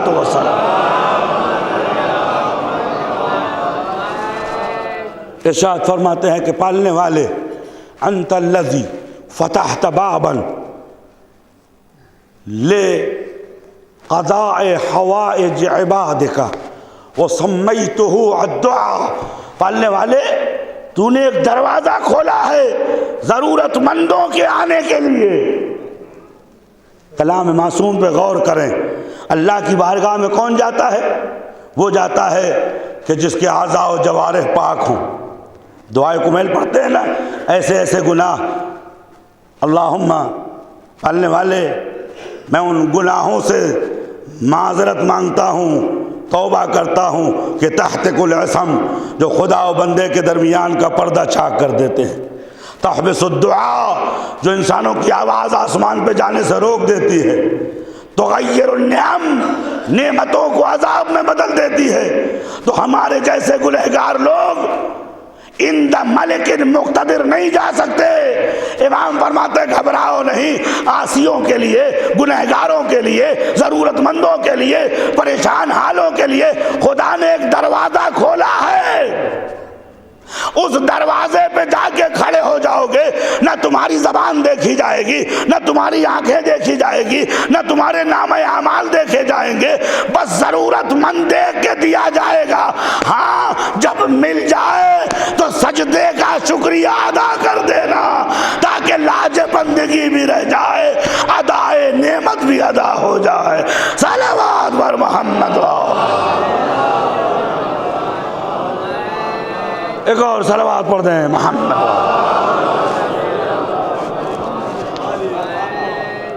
تو عزیزوں آج کی دنیا میں انسانوں کی ضرورت ہے خدا سے راز و نیاز. کس سے اپنا درد دل بیان کرے؟ امیر المومنین فرماتے من تعزا بعدائہ فقد عذرا بنفسہ. اگر اپنی ضرورت کسی کو بیان کر دیں تو کل سے وہ سلام کرنا چھوڑ دے گا. اگر میں ابھی آپ کو بتا دوں، بتا نہیں رہا ہوں، نہ ضرورت ہے کہ صاحب آج میرے جیب میں صرف 5 روپے ہیں، تو لوگ کہیں گے یار ایسا مولانا کس کام کا جس کے جیب میں پیسہ نہیں. یہ غریب آدمی ہے. اب دیکھیں نا کہ جو لوگ بیچارے کار سے اترتے ہیں السلام علیکم، جو پیدل آتے ہیں لوگ ذائقہ کے سلام بھی نہیں سمجھتے. ہے یا نہیں ایسا؟ بھئی کوئی غریب آدمی آ جائے، اب جیسے میں شہر کا کوئی بڑا آدمی ہوں تو میں آؤں گا تو ہر آدمی کے سرفلا صاحب باہر کیوں بیٹھے؟ اور کوئی غریب آدمی آ جائے، کیوں؟ اس لیے کہ ان کی نظر دنیا کی چمک دمک کے اوپر ہے. ان کی نظر دنیا کی ضیاء پہ ہے، دنیا کے لمعان پہ ہے. تو یہ اسی کو تلاش کرتے ہیں۔ تو دوستو عزیزو، حقیقت حال یہ ہے کہ انسان کسی بھی در پہ جائے گا، کوئی بھی مصیبت بیان کرے گا تو وہ ذلیل ہو جائے گا، بے عزت ہو جائے گا۔ دعائے مبارک ابھی حمزہ سمالی، الہی لو علمت الدہر بالذنوبی لخافت علی ولو علمت السماء ما اخترفت لتخطفنی۔ خدا زمین کو معلوم ہو جائے کہ میرے گناہ کیا ہیں، میری کمیاں کیا ہیں، تو زمین مجھے اپنے اندر سمو لے۔ آسمان کو معلوم ہو جائے تو آسمان مجھے اچک لے، آسمان مجھے اٹھا لے۔ اور اگر دریاؤں کو معلوم ہو جائے تو لأغرقتنی، تو وہ مجھے ڈبا لے۔ پالنے والے، یہ آپ کا ولی کیا کہہ رہا ہے؟ کہ یہی تو بتا رہا ہے کہ جو بے زبان ہیں وہ تمہیں برداشت کرنے کی قابلیت نہیں رکھتے، تو جو بازبان ہیں وہ تمہیں کیسے برداشت کریں گے؟ آپ جا کے رو دے کہ میری تکلیف ہے، میں بیمار ہوں، پیسے کی ضرورت ہے، کل سے سلام اور رستہ بدل لیں گے، فکر و انداز بدل جائے گا، انداز و نظر بدل جائے گا، آپ کی اہمیت ان کی نظر میں گھٹ جائے گی۔ خدا یہی تو کہتا ہے، نہ ان کے در پہ جاؤ نہ ان کے در پہ جاؤ، ایسے دروازے پہ آؤ جہاں لکھا ہے ستار العیوب، ایسے در سے مانگو جہاں لکھا ہے تو عز من تشاء تو ذل من تشاء، ایسے در پہ آؤ جہاں لکھا ہے للہ ملک السماوات۔ کسی فقیر کے دروازے پہ نہیں آئے ہو، اس کے دروازے پہ آئے ہو جو بھیک دے تو فرعون بنا دیتا ہے۔ آواز دیتا میرے پاس آؤ، کس بات کی کمی ہے تمہیں؟ میرے پاس آؤ، کہاں بھٹکتے پھر رہے ہو؟ جس سے بھی مانگو گے وہ تمہیں ذلیل کرے گا، جس کے سامنے کچھ بیان کرو گے وہ تمہاری عزت کا سودا کرے گا۔ امام فرماتے الہی لو اکلتنی الدہر رغیفا سیستقدم منی ارغفا، اگر زمانے نے ایک روٹی مجھے کھلا دی تو جب تک 10 روٹی کے برابر مجھے ذلیل نہ کر لے گا تب تک میرے ساتھ اس کا معاملہ ختم نہیں ہوگا۔ اور اہل دنیا سے دنیا طلب کرنا، امام علیہ الصلوۃ والسلام نے زہری کو خط لکھا، فرمایا لا یعطیک من دنیاہم حظۃ الا وقد تعطی انت من اخراک حظۃ۔ یاد رکھیے گا یہ بات، نہ آپ مجھے پہچانتے ہیں نہ میں آپ کو پہچانتا ہوں۔ صلوات پڑھ دیں محمد وآل محمد۔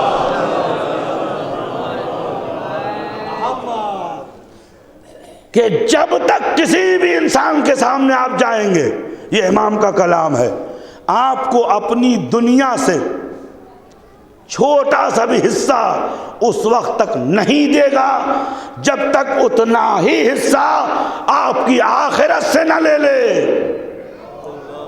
نہیں، آپ نے غور نہیں کیا میری بات۔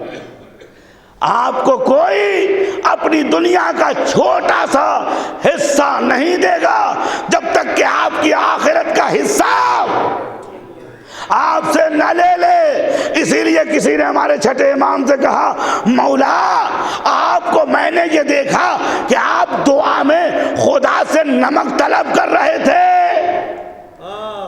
فرمایا ہم نمک بھی غیر خدا سے نہیں مانگتے۔ مولا کہنا کیا چاہتے ہو کہ اگر غیر خدا کا نمک کھائیں گے تو ان کی جیسی کہنا پڑے گی، نمک خدا کا کھاؤ تاکہ جو وہ کہے وہ کہو۔ صلوات پر محمد، ایک اور صلوات پڑھ دیں محمد واہ۔ تو میرے دوستو عزیز و زندگی میں معنویت کا شعبہ باقی رکھیے۔ معنویت نہیں ہے تو کچھ بھی نہیں۔ میں یہ نہیں کہتا کہ آپ مذہبی نہیں ہیں، مذہبی ہونا الگ بات ہے اور خدا سے لو لگانا الگ بات ہے۔ امیر المومنین کی زندگی کے لیے ہمارے چوتھے امام زین العابدین علیہ السلام کانت دعان، حضرت امیر کیا تھے؟ دعا تھے۔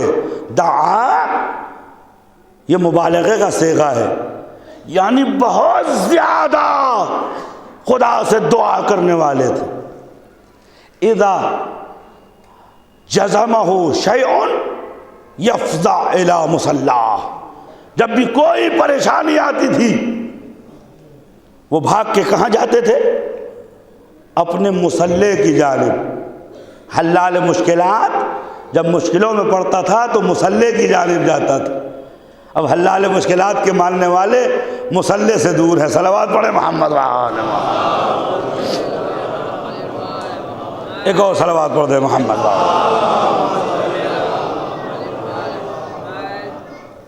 تو یہ ہم نے چونکہ اہل بیت کو پہچانا نہیں، جانا نہیں، تو عزیز و دعا تھے، کوئی بھی مصیبت آتی تھی خدا کو یاد کرتے تھے اور ان کو سکون مل جاتا تھا۔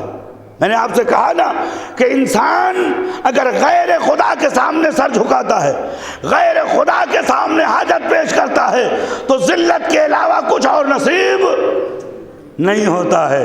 لیکن یہ وہ در ہے کہ جہاں اگر اہل بیت کہ در پہ آ جائے تو خدا نے یہی تو کہا مانگے گا آپ سے دوں گا میں، اس لیے کہ آپ اور مجھ میں کوئی فاصلہ نہیں ہے۔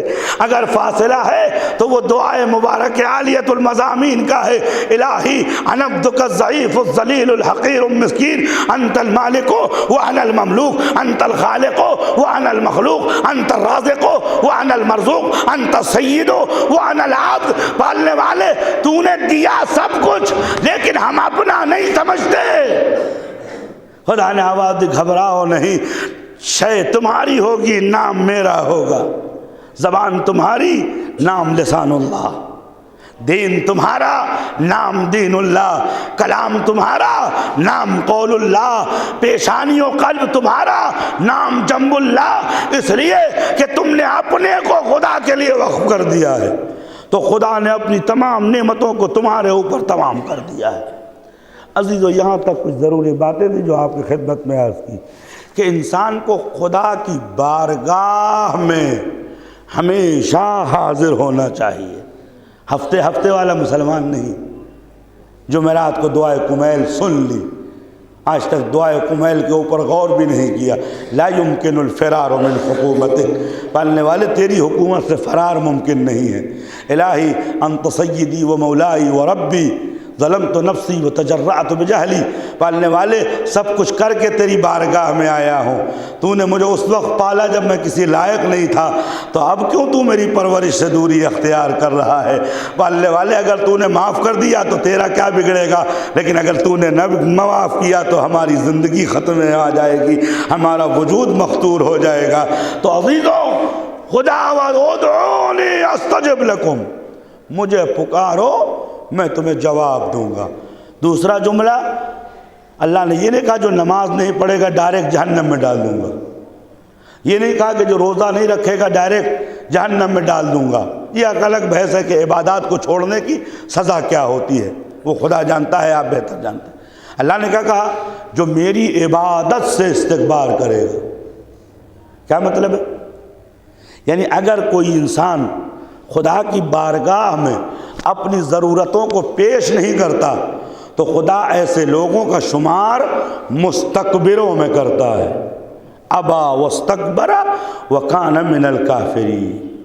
اگر دیکھنا ہو کہ سامنے کسی نے معصوم سے پوچھا کہ مولا کیسے پہچانے کہ فلاں انسان مومن ہے یا نہیں ہے، فرمایا اذا حالہ امر، جب کوئی مصیبت آئے تو دیکھو مصیبت میں کیا کرتا ہے۔ اگر مصیبت ہاتھ آسمان پہ اٹھ جائے تو سمجھو یہ مومن ہے، اور اگر دوسرے وسیلے تلاش کر لے تو سمجھو یہ فرعون ہے۔ صلوات پڑھ دیں محمد۔ ان الذین یستکبرون عن آیاتی عن عبادتی، جو میری عبادت سے، نماز کو میری عبادت نہیں کہا، روزے کو میری عبادت نہیں کہا، حج کو میری عبادت نہیں کہا، اس لیے کہ اس میں ارکان ہیں، رکوع ہے، سجدہ ہے، اس کے بعد مقدمات ہیں، وضو ہے، طہارت لباس ہے، قبلہ ہے، زمانہ ہے، مکان ہے، وقت ہے، سب کچھ ہے۔ تب کہیں جا کے تھوڑا سا، پوری نماز اگر خلاصہ کیجئے تو چند جملوں کے علاوہ خدا کا کوئی حصہ اس میں، رکوع میں آپ کے بدن کا حصہ جب جھک جاتے ہیں تو کہتے ہیں سبحان اللہ، سجدے میں آپ کے بدن کا حصہ ہے، اللہ کا حصہ کتنا ہے؟ سبحان ربی الاعلیٰ و بحمدہ۔ وہ نماز جس میں قنوت نہیں ہوتا وہ نشست و برخاست ہوتی ہے نماز، کیونکہ نماز کی جان قنوت میں ہوتی ہے۔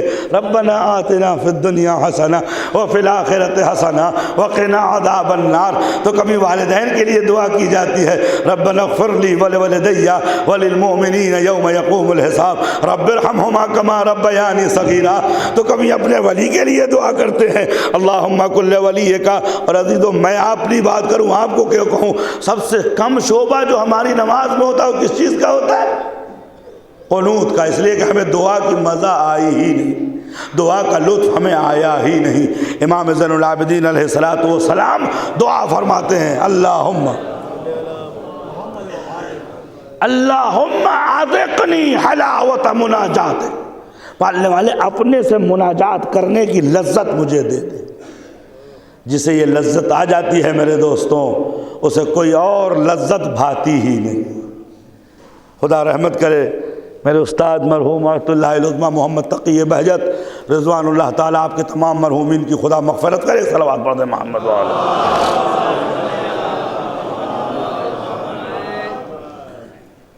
جب جذب کے عالم میں ہوتے تھے تو یہ شعر پڑھا کرتے تھے، میں یہ شعر آپ کے حوالے کر دوں۔ جب جذب کے عالم میں ہوتے تھے، تھوڑی سی بدن میں تکلیف ہوا کرتی تھی تو لوگ ڈاکٹر لے آیا کہ ان کا مخصوص طبیب تھا، طبیب کو لاتے تھے تو مسکرا کے زیر لب فرماتے تھے، طبیبا نیا دمبالم۔ طبیب میرے پاس کیا کرنے آیا ہے؟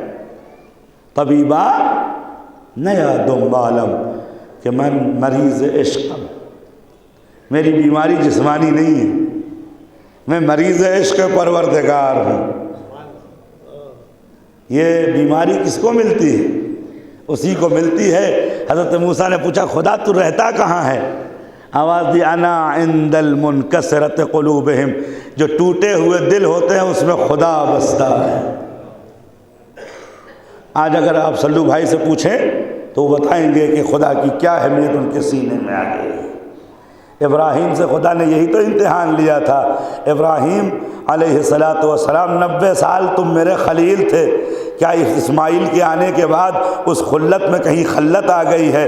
فرمایا پالنے والے امتحان لے لے، چھری دے دی، بچے کو زمین پہ لٹا دیا۔ عزیزوں میں نے کہیں نہیں دیکھا، لوگ پڑھتے ہیں آنکھوں پہ پٹی باندھی، میں نے کسی روایت میں نہیں دیکھا کہ ابراہیم نے آنکھوں پہ پٹی باندھی۔ اب اگر جو پڑھتا ہے وہ جانتا ہوگا، میں نے کسی روایت میں نہیں دیکھا کہ ابراہیم نے پٹی باندھا۔ ابراہیم علیہ السلام نے خنجر۔ ہاں یہ بات الگ ہے کہ ادائے امتثال دستور پروردگار میں ابراہیم کو اپنا بچہ نظر نہیں آ رہا تھا، ابراہیم کو اپنا بچہ نظر نہیں آ رہا تھا۔ اور جب خنجر چلا دیا تو خدا کہتا ہے، میں تفسیر تقریباً 17 سال آیت اللہ علیہ جوادی عاملی کے سامنے زانو ادب تہ کیے ہیں اور تفسیر باقاعدہ پڑھا ہے میں نے۔ ویسے میں جاہل آدمی ہوں لیکن تفسیر میں نے پڑھی ہے۔ پورے قرآن میں اگر میں کہہ سکوں کہ قدرت چیخ پڑی بے اختیار تو یہ وہ مقام ہے۔ فلما تلہ للجبین، جب ابراہیم نے بیٹے کی پیشانی خاک پر رگڑ دی اور خنجر چلا دیا، نادیناہ ان یا ابراہیم، بس کیا کرتے ہو، بس صدقت الرؤیا، تم نے خواب سچ کر دکھایا۔ اللہ آواز دیتا ہے، دیکھو میں کہاں رہتا ہوں، میں ٹوٹے ہوئے دلوں میں رہتا ہوں۔ انسان خدا کو تلاش کرتے کرتے کہاں جا رہا ہے؟ خدا کو تلاش کرو، اسی دل میں خدا بستا ہے جو ٹوٹا ہوتا ہے۔ اسی لیے لفظ عبادتی استعمال کیا ہے اللہ نے، کسی بھی عبادت کو میری عبادت نہیں کہی، اللہ سے لو لگانے کو میری عبادت کہی۔ تو فرماتے طبیبا نیا دمبالم من مریض عشقم، میں مریض عشق ہوں۔ اس کے بعد فرمایا بلذت دو عالم ندہم، لذت ان بیماری را، اگر ساری دنیا کی لذتیں مجھے دے دو تو اس بیماری میں جو درد ہے وہ میں کسی کو دینے کے لیے تیار نہیں۔ یہ درد حاصل کیجئے میرے عزیزوں، چہلم کی مجلس ہے لہذا یہ باتیں آپ کی خدمت میں عرض کر رہا ہوں۔ اور عزیزوں زندگی میں درد پیدا کیجئے، یہ اولاد، یہ بچے، یہ رشتہ دار سب جھوٹا سودا ہے۔ قبرستان سے گزریے، مالک بن دینار ایک قبرستان سے گزر رہے تھے، قبر پہ لکھا تھا الا سائلی عن خبری، اے وہ جو میری خبر کے بارے میں پوچھتا سن، اما الازواج فقد زوجت، جن کے لیے تو نے اپنی زندگی گزاری تھی انہوں نے کوئی اور سودائے قلب پیدا کر لیا ہے، اما الاموال قد جمعتہ فقد قسمت، جو مال تم نے بڑے جتن سے، بڑی ہی محبت و محنت سے جمع کیا تھا وہ مال بانٹ لیا گیا ہے، والاولاد قد نسیک، اور دنیا تمہاری اولاد تمہیں بھول چکی ہے، والدہر قد غشیک، ہم سوچتے ہیں کہ ہم مر جائیں گے تو کیا ہو جائے گا، کوئی قیامت آنے والی نہیں، خدا شاہد ہے کوئی قیامت نہیں آنے والی، ایسی ایسی عظیم شخصیتیں دنیا سے گزر گئیں، آدمی قبر پہ جاتا ہے فاتحہ پڑھ کے چلا آتا ہے، عرفان فاتحہ بھی نہیں ہے کہ کر کیا رہے ہیں، بس رسماً و عادتاً ادا کرتے ہیں۔ عزیزو کوئی آپ کا ہمدرد نہیں ہے، کوئی آپ کا مددگار نہیں ہے، یا ابن آدم کل نفس کا وصیہ، مولا علی فرماتے ہیں اولاد آدم تم اپنا وصی خود بن جاؤ، دوسروں کے چکر میں نہ رہو، تمہاری اولاد، تم اپنے آبا کو کتنا یاد کرتے ہو کہ تمہاری اولاد تمہیں یاد کرے گی۔ لہذا امام علیہ السلام فرماتے ہیں کہ الہی کل شیء ترکتہ طرا لحواک، میرے خدا میں نے ساری دنیا کو ٹھوکر مار دیا تیری محبت میں اپنے بچوں کو یتیم بھی کروں گا تو تیری محبت میں۔ دوستو عزیزوں، اس مجلس میں ایک جملہ آپ کے حوالے کروں گا، وہ یہ ہے کہ الناس نیام اذا ماتوا انتبہوا، ہم سب کے سب سوئے ہوئے ہیں، جب مریں گے تب جاگیں گے، یہ قول رسول خدا صلی اللہ علیہ وآلہ وسلم۔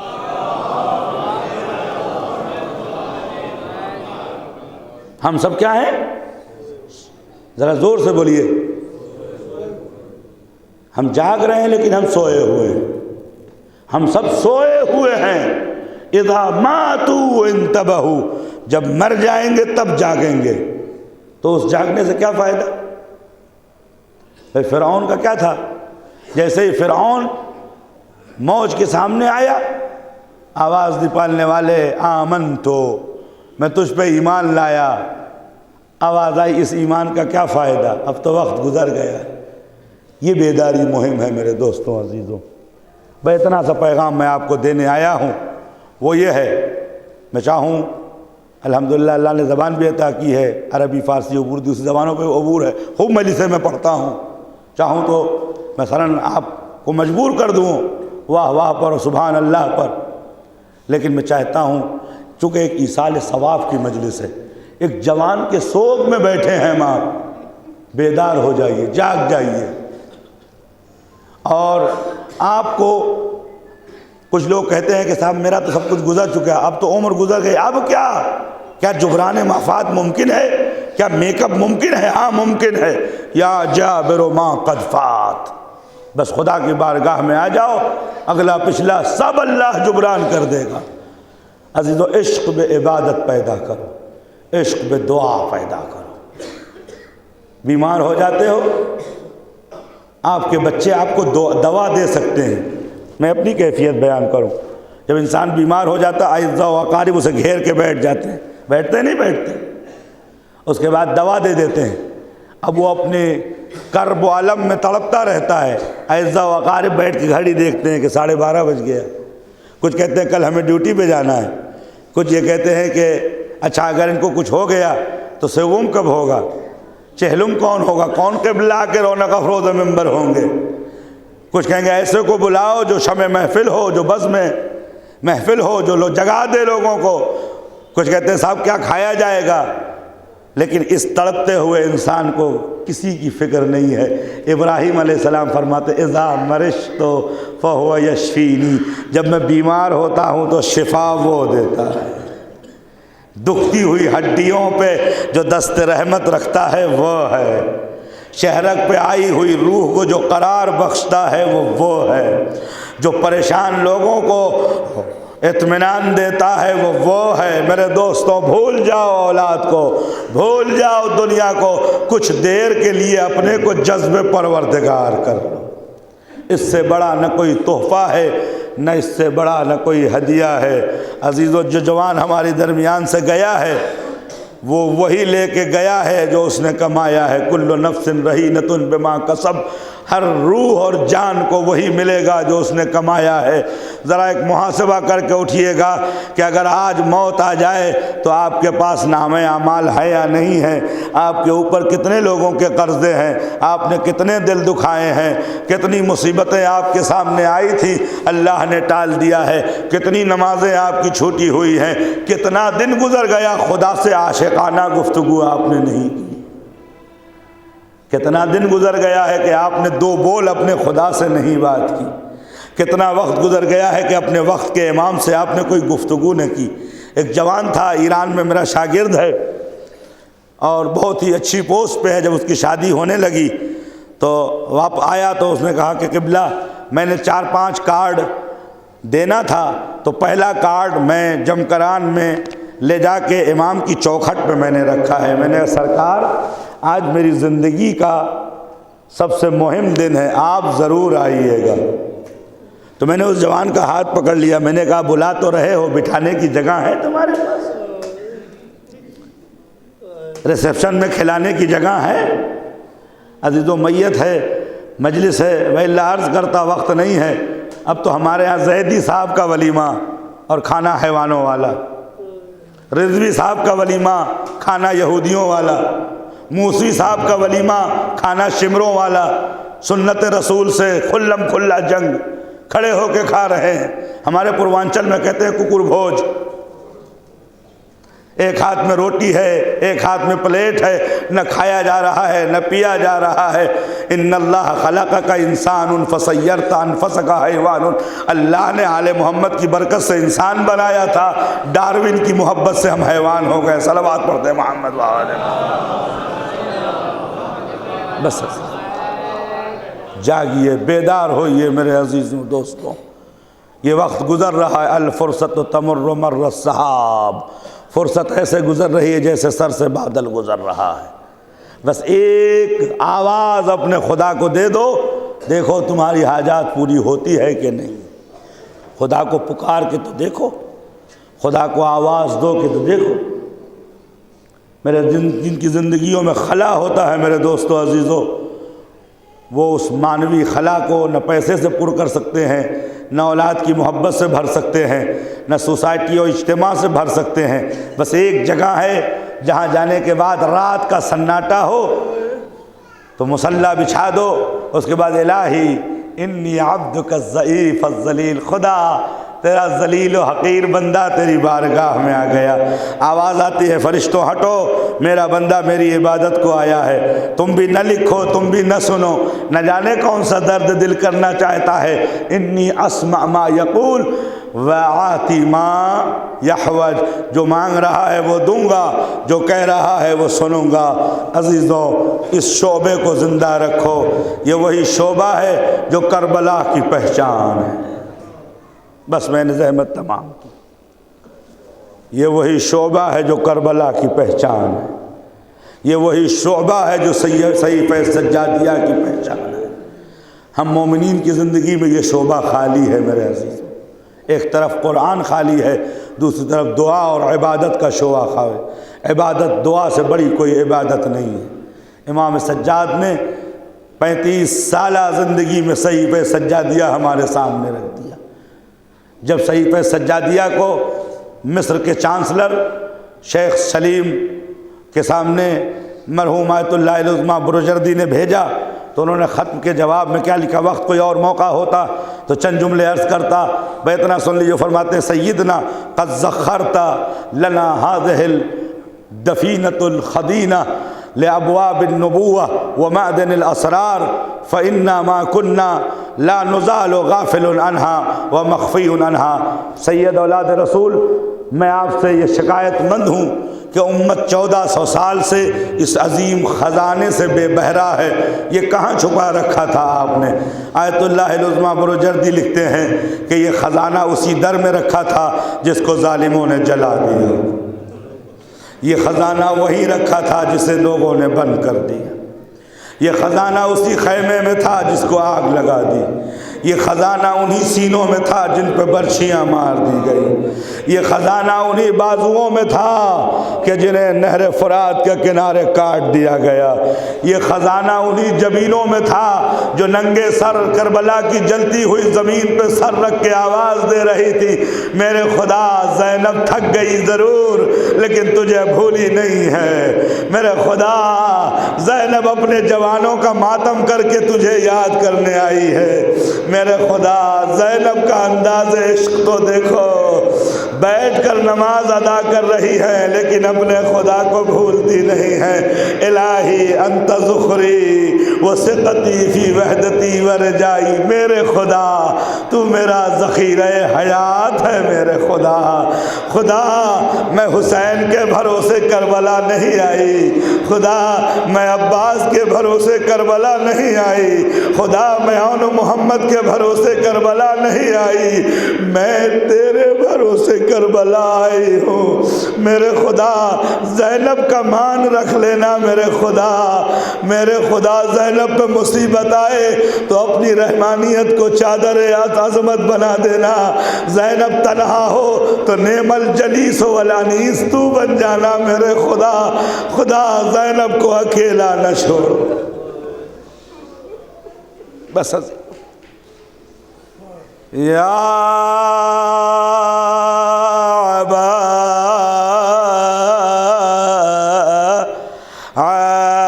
عبد اللہ، ابھی میں چہلم سے آ رہا ہوں، یہ پہلی حاضری ہے جو آپ کے سامنے عرض کر رہا ہوں، امام حسین کا تحفہ آپ کے نام دے رہا ہوں عزیزوں، اور عزیزوں انشاءاللہ مجلس کسی اور دن پڑھوں گا، آج تو درد دل ہے جو سن لیجئے میں آپ کے سامنے لے کے آیا ہوں، آپ سب کے سب عاشق حسین ہیں اور حسین تمہاری ڈوبتی ہوئی نیا کو پار لگائیں گے، حسین نے تمہیں عبادت کا طریقہ بتایا، آیت اللہ العظمیٰ مرحوم شیخ عبد الکریم حائری جب اس دنیا سے گزرنے لگے تو اچانک ملک الموت سامنے آ گیا، کہتے ہیں یا حسین مددی، اے حسین کچھ دن اور مہلت دلا دو تاکہ میں دین کا کچھ کام کر لوں، اچانک فرشتے کنارے ہونے لگے، ملک الموت نے سر جھکا لیا، آیت اللہ حائری پوچھتے ہیں فرشتوں جا کہاں رہے ہو؟ فرمایا تمہیں نہیں معلوم فرزند فاطمہ آ گیا ہے، تمہیں نجات دینے آ گیا ہے، تمہیں بچانے آ گیا ہے، آیت اللہ العظمیٰ حائری کہتے ہیں کہ امام حسین میرے قریب آئے، آنے کے بعد فرمایا شیخ ان شبوں میں جو بیٹھ کے تم میرے لیے روئے تھے اسی شبوں کے بدلے میں تمہارے پاس آیا، یا با عبد اللہ یا حسین ابن علی ایہا شہید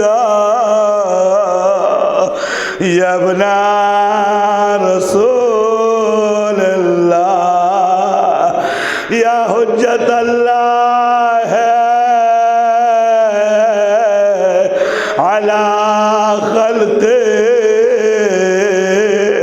یا سیدنا و مولانا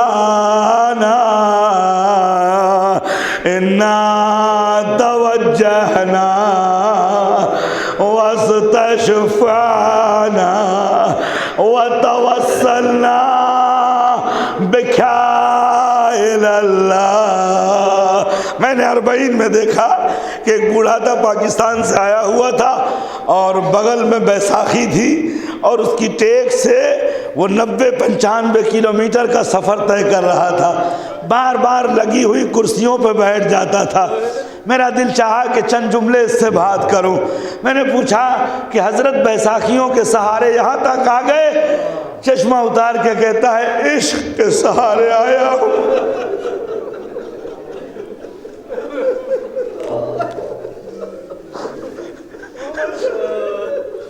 بیساکھیوں کے سہارے نہیں آیا ہوں، میں اس حسین کی مدد کے سہارے آیا ہوں جس نے حبیب جیسے بوڑھوں کو سہارا دیا ہے، جس نے زہیر جیسے بوڑھوں کا سر اپنے زانووں پہ رکھا ہے، عشق مجھے لایا ہے۔ اگر کربلا چلنا چاہتے ہو عزیزو تو میرے ساتھ چلو، جیسے بھی ہو، جس حالت میں ہو، صاحب کربلا کا دروازہ کھلا ہوا ہے۔ ایک ضعیفہ سے بھی ملاقات ہوئی، سر کے اوپر سامان سفر، ہاتھ میں عصا۔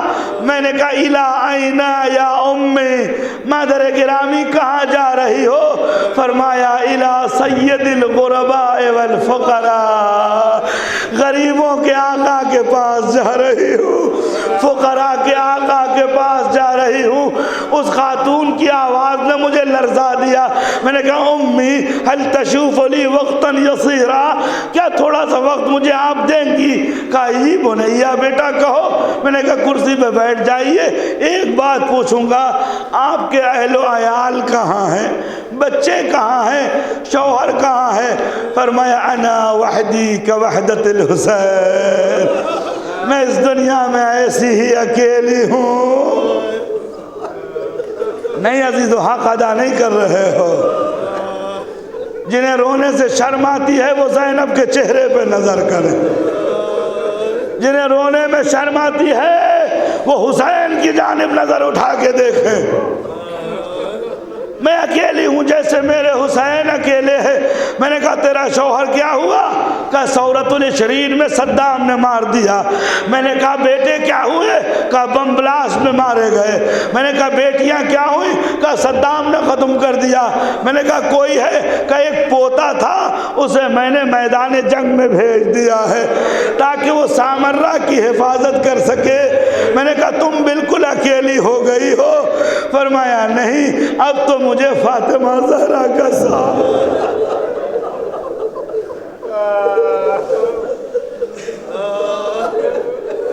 نہیں عزیزو، مصائب پڑھوں گا، سنو۔ یا حجت اللہ علی خلقہ یا سیدنا و مولانا انا توجہنا واستشفعنا وتوسلنا بک الی اللہ حاجت مندو وقدمناک بین یدی حاجاتنا یا وجیہا، پورا مجمع یا وجہ، ہاتھوں کو آسمان کی جانب اٹھائیں، شرم نہ کریں، بڑی عظیم بارگاہ ہے یہ۔ یا وجہ عند اللہ عشفا۔ بس عزیزو، حسین کو سہارا دے دو، اس لیے کہ آج حسین کو تمہارے سہارے کی ضرورت ہے۔ میرے بزرگ کا فون آیا کہ قبلہ آج مجھے معلوم ہو گیا کہ اولاد کا غم کسے کہتے ہیں۔ میں یہ سمجھ نہیں پا رہا کہ حسین نے برداشت کیسے کیا ہوگا۔ میں نے کہا تم کیا پوری دنیا آج تک سمجھ نہ سکی کہ حسین نے برداشت کیسے کیا ہوگا۔ عزیزو بس ایک جملہ کافی ہے۔ مرحوم سید ابن طاؤس کہتے ہیں کہ میرے ماں باپ فدا ہوں اس بوڑھے کے اوپر جو اپنے جوان لال کے جنازے پہ آیا اور جوان بیٹا ایڑیا رگڑ رہا تھا۔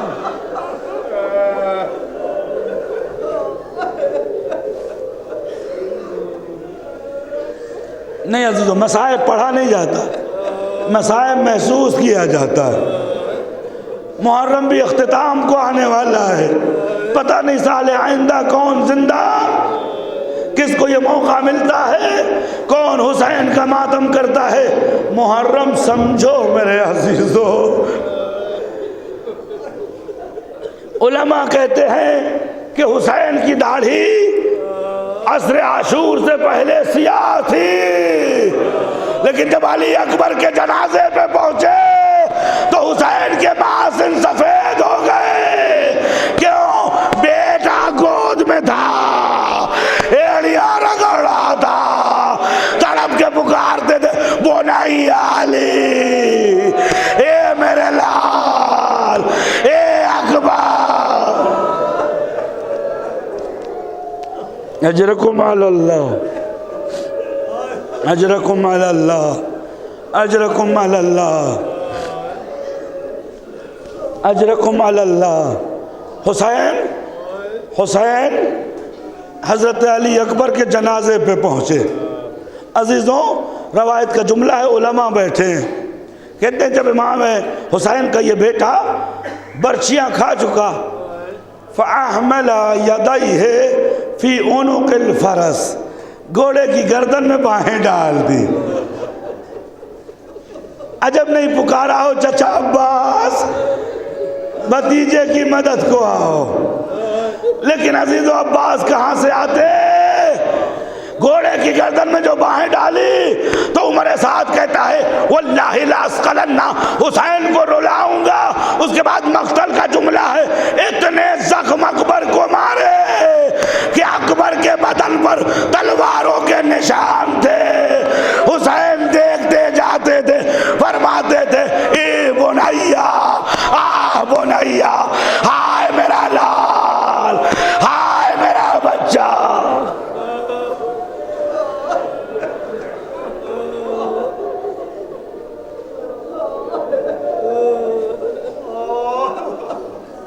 عزیزوں، اس جوان میں کتنی مناسبتیں جمع ہیں مجھے نہیں معلوم، اس لیے تو غم اہل بیت مداوا ہے. میں مرحومہ کی بیوہ کو بس ایک جملہ کہوں گا کہ تم عباس کو نظر میں رکھنا، تم عباس کو نظر میں رکھنا.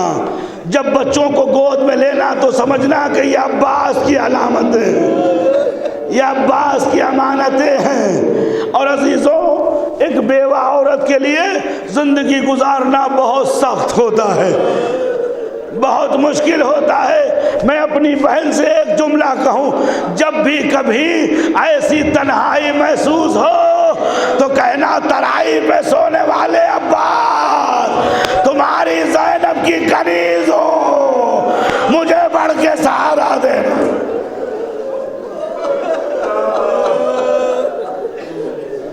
ماں بھی بیٹھی ہوئی ہے، ماں کو کون سہارا دے سکتا ہے؟ ماں نے اپنی گود میں بچے کو پالا ہے، ماں اپنے بچے کو کھلاتی ہے، مستقبل کا خواب دیکھتی ہے. یہ بات الگ ہے کہ ماں کو غصہ آ جاتا ہے، لیکن ماں کے دل میں اولاد بستی ہے. عزیزو، میں اپنی بہن سے یہ گزارش کروں گا، جب اپنے جوان بیٹے کا خیال آئے تو یہ دیکھنا بدن پہ کہیں داغ تو نہیں تھا، کہیں تلواروں کے نشان تو نہیں تھے، سینہ زخمی تو نہیں تھا. لیکن ام لیلا کیا کرے کہ حسین اپنے جوان کا لاشا لائے، پورے بدن پہ تلواروں کے نشان.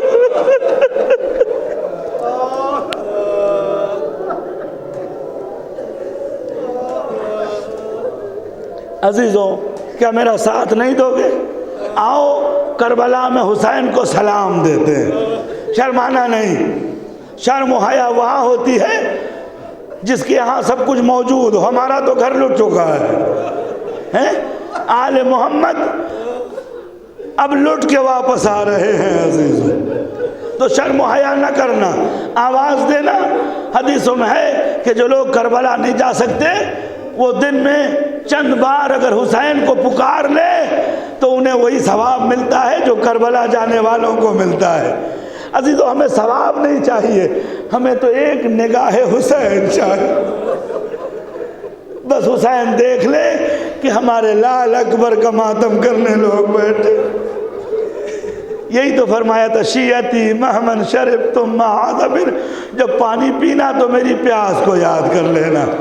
جب کسی غریب کو سننا تو میری غربت کو یاد کر لینا، اور کسی شہید کے بارے میں سننا تو میری شہادت کو یاد کر لینا۔ اے حسین آؤ دیکھو ہمارا جوان بچہ دنیا سے گیا ہے، ہم اسے نہیں روتے، ہم آپ کے بیٹے کو رو رہے ہیں، آپ کی شہادت کا غم منا رہے ہیں۔ اے حسین سب کچھ آپ پہ قربان ہے۔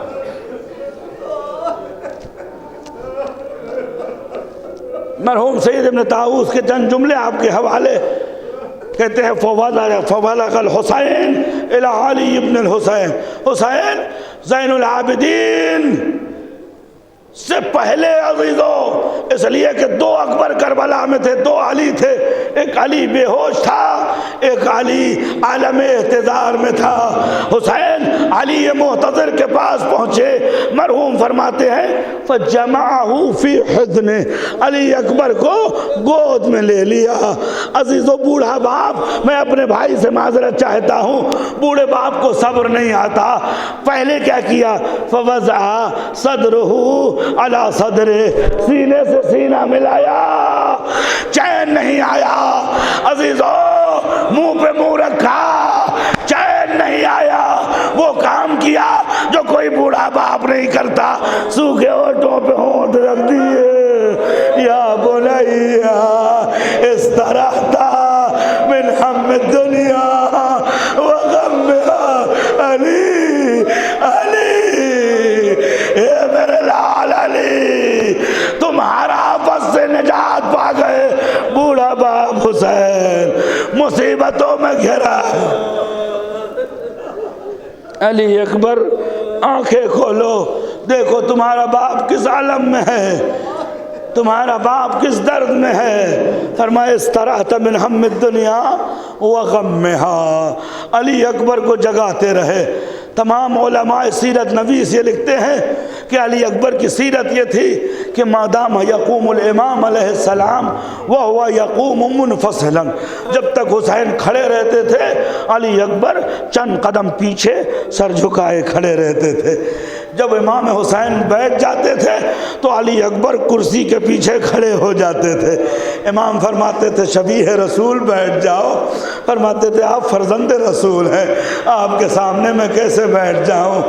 عزیزو بس یا فاطمہ زہرا، آج حسین آواز دیتے علی تم لیٹے ہوئے ہو اور میں بیٹھا ہوا ہوں، اے علی اکبر آنکھیں کھولو، اے علی حسین۔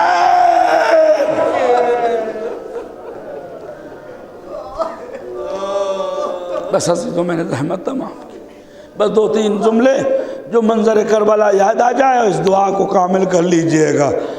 عزیزوں علی اکبر سلام اللہ علیہ کے قریب بیٹھے ہوئے ہیں، مجھے نہیں معلوم آپ میں کسی نے مشاہدہ کیا ہے یا نہیں کیا ہے، میں نے یہ مشاہدہ کیا ہے، جب جوان کی روح اس کے بدن سے نکلتی ہے تو بڑا سخت منظر ہوتا ہے۔ میں معذرت چاہتا ہوں اپنے بزرگوں سے، یا فاطمہ زہرا، یا صاحب الزمان، یا ثانی زہرا، میں معذرت چاہتا ہوں، جب جوان کی روح بدن سے نکلتی ہے تو بڑی مشکل سے نکلتی ہے۔ جوان آپ نے دیکھا ہوگا چونکہ بدن طاقتور ہوتا ہے تو اپنی ایڑیوں کو زمین میں پیوست کرتا ہے، اوپر کی جانب اٹھتا ہے۔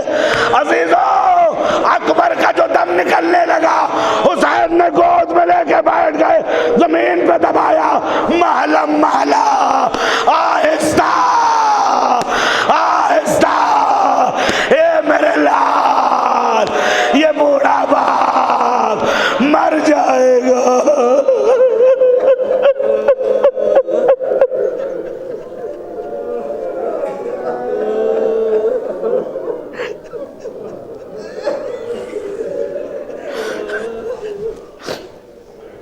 اے علی اکبر یہ بوڑھا باپ مر جائے گا، ایسا نہ کرو، ایسا نہ کرو، محلہ محلہ، یا ابن زہرا، اے علی اکبر آہستہ، اے علی اکبر آہستہ۔ مرحوم آیت اللہ العظمی شوشتری کہتے ہیں کہ چند جگہ ایسی تھی جہاں حسین کی روح بدن سے نکلنے والی تھی۔ ایک جگہ یہ بھی ہے کہ اس سے پہلے حسین کو کسی نے ڈاڑے مار مار کے روتے ہوئے نہیں دیکھا تھا۔ اب جو علی اکبر نے ہاتھ پیر ڈھیلے کیے، حسین نے منہ پہ منہ رکھ دیا، علی الدنیا بعد کلافا، زینب خیمے سے نکل پڑی، وہ اکبرا وہ حیدرا۔ عزیزوں، ایک بات اگر نہ پڑھوں تو یہ مصائب ادھورا رہ جائے گا، وہ یہ ہے کہ پھوپھیاں تو بد نصیب ہوتی ہی ہیں۔ میں نے یہ سنا ہے کہ اس جوان کو پھوپھی نے پالا ہے، اور پھوپھی ایسی بیماری میں مبتلا ہو گئی ہے کہ اللہ اسے شفا دے، لیکن مجھے معلوم ہے یہ بیماری نہیں ہے، یہ وہ درد ہے جو بھتیجا سینے میں رکھ کے چلا گیا۔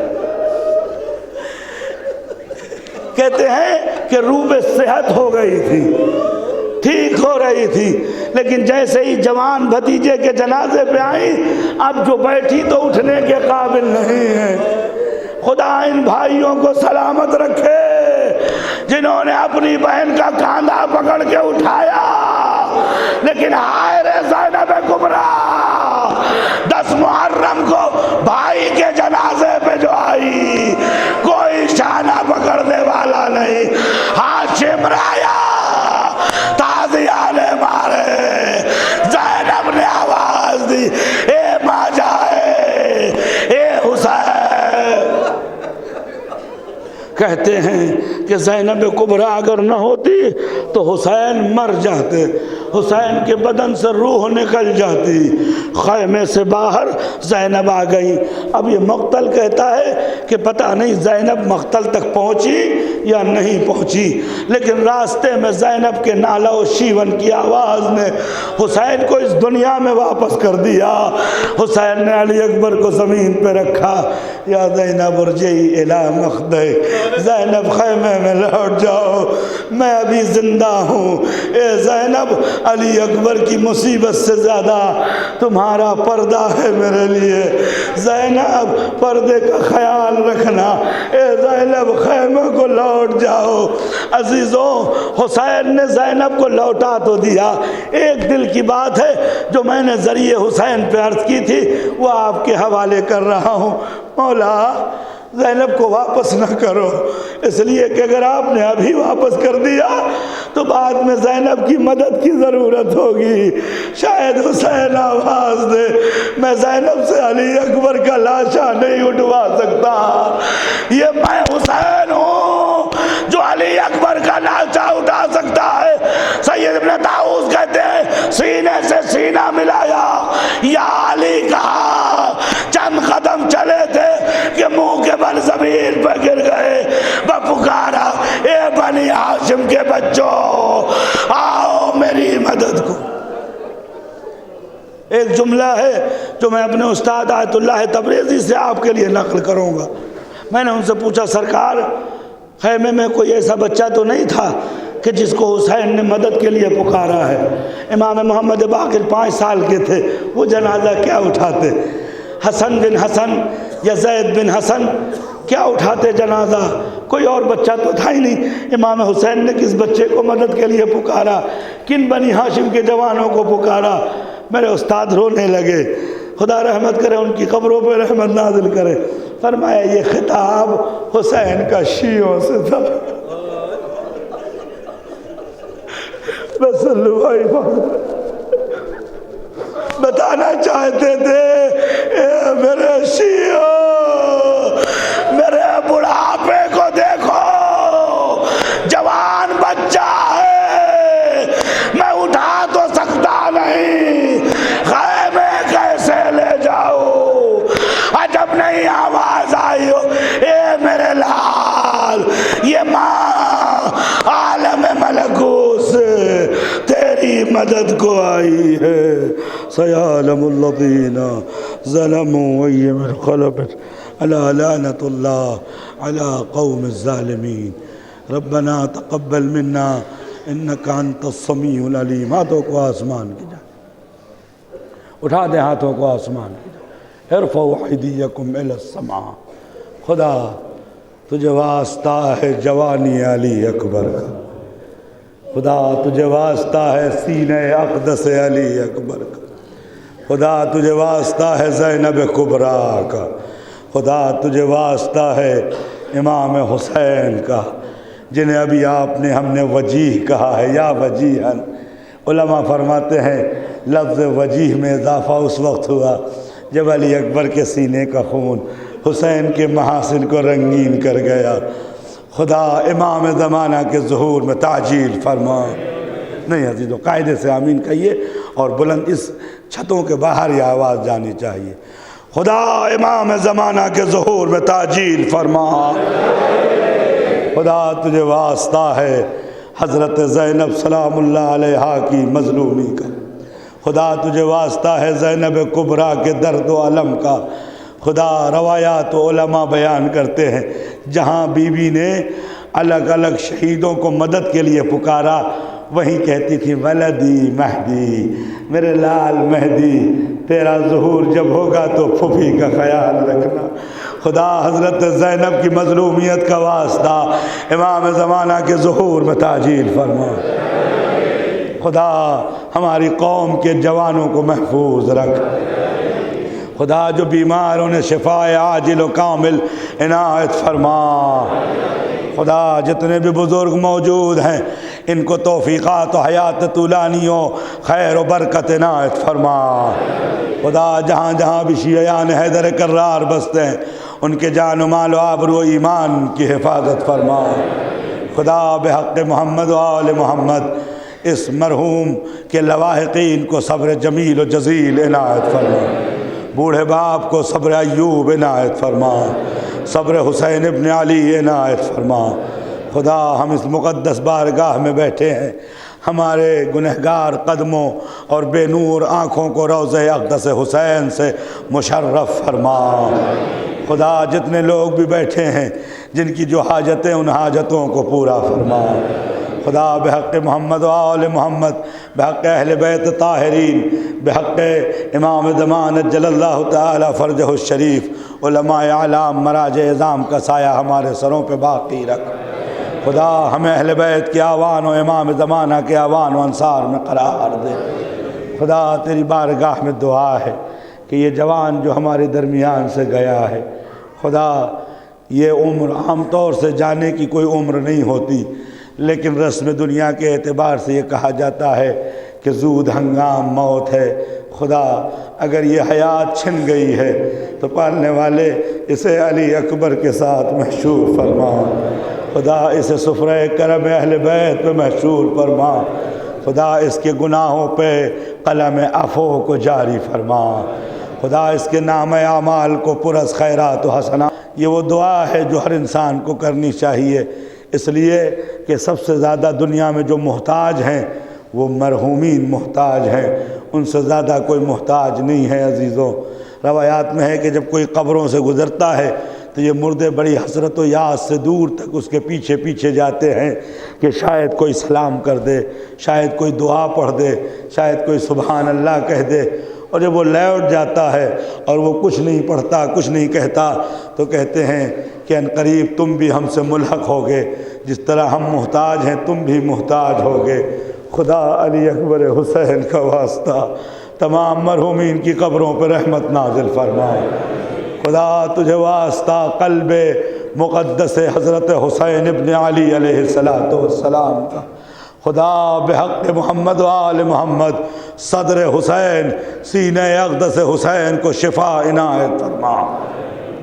اس بزرگ کو، اس داغدار ماں کو، اس بیوہ کو، ان بچوں کو صبر جزیل عنایت فرما. خدا بحق محمد و آل محمد ایک بات اور دعا کے درمیان کہوں گا. میرے دوستو عزیزوں، ایسے تو دادا حاجب ہوتا ہے میراث میں اپنے پوتوں کے لیے، یہ قانون شریعت ہے، قانون عدل ہے، لیکن قانون رحم اس کے اوپر ہے. لہذا میں ان کے اعزاء و اقارب سے ہمیشہ یہ گزارش کروں گا کہ ان بچوں کو اپنے وجود کا ٹکڑا سمجھنا، کسی مرحوم کی اولاد نہ سمجھنا، اس لیے کہ جب یتیم روتا ہے تو عرش پروردگار ہل جاتا ہے۔ ایک دن حضور کے پاس جبرائیل آئے، فرمایا یا رسول اللہ ان الارض اہتزت اذا یبکی الیتیم، جب کوئی یتیم روتا ہے تو عرض پروردگار ہل جاتا ہے۔ لذا فرمایا اما الیتیم فلا تقہر، یتیم کو ڈانٹنا نہیں، گھڑکیاں نہیں دینا۔ اس یتیمہ کی قسم ہے عزیزو کہ جسے ڈانٹ کے علاوہ کچھ نہ ملا، جسے گھڑکیوں کے علاوہ کچھ نہ ملا، اور تو اور ایسا تماچا ظالم نے مارا کہ بچی منہ کے بل زمین پہ گر گئی، بس ایک جملہ کہا لا ادری مل یتم فقد عرفت بعد ذلك، اے بابا آج مجھے معلوم ہو گیا یتیمی کسے کہتے ہیں۔ خدا ان یتیم بچوں کا تو سہارا بن جا۔ ربنا تقبل منا انك انت السميع العليم، آمین یا رب العالمین۔ ایک سورہ فاتحہ 3 بار سورہ اخلاص کی تلاوت فرما کر مرحوم و مغفور سید میثم عباس ابن سید اسلم حسین رضوی کی روح کو ایصال فرمائیں۔ بسم اللہ الرحمن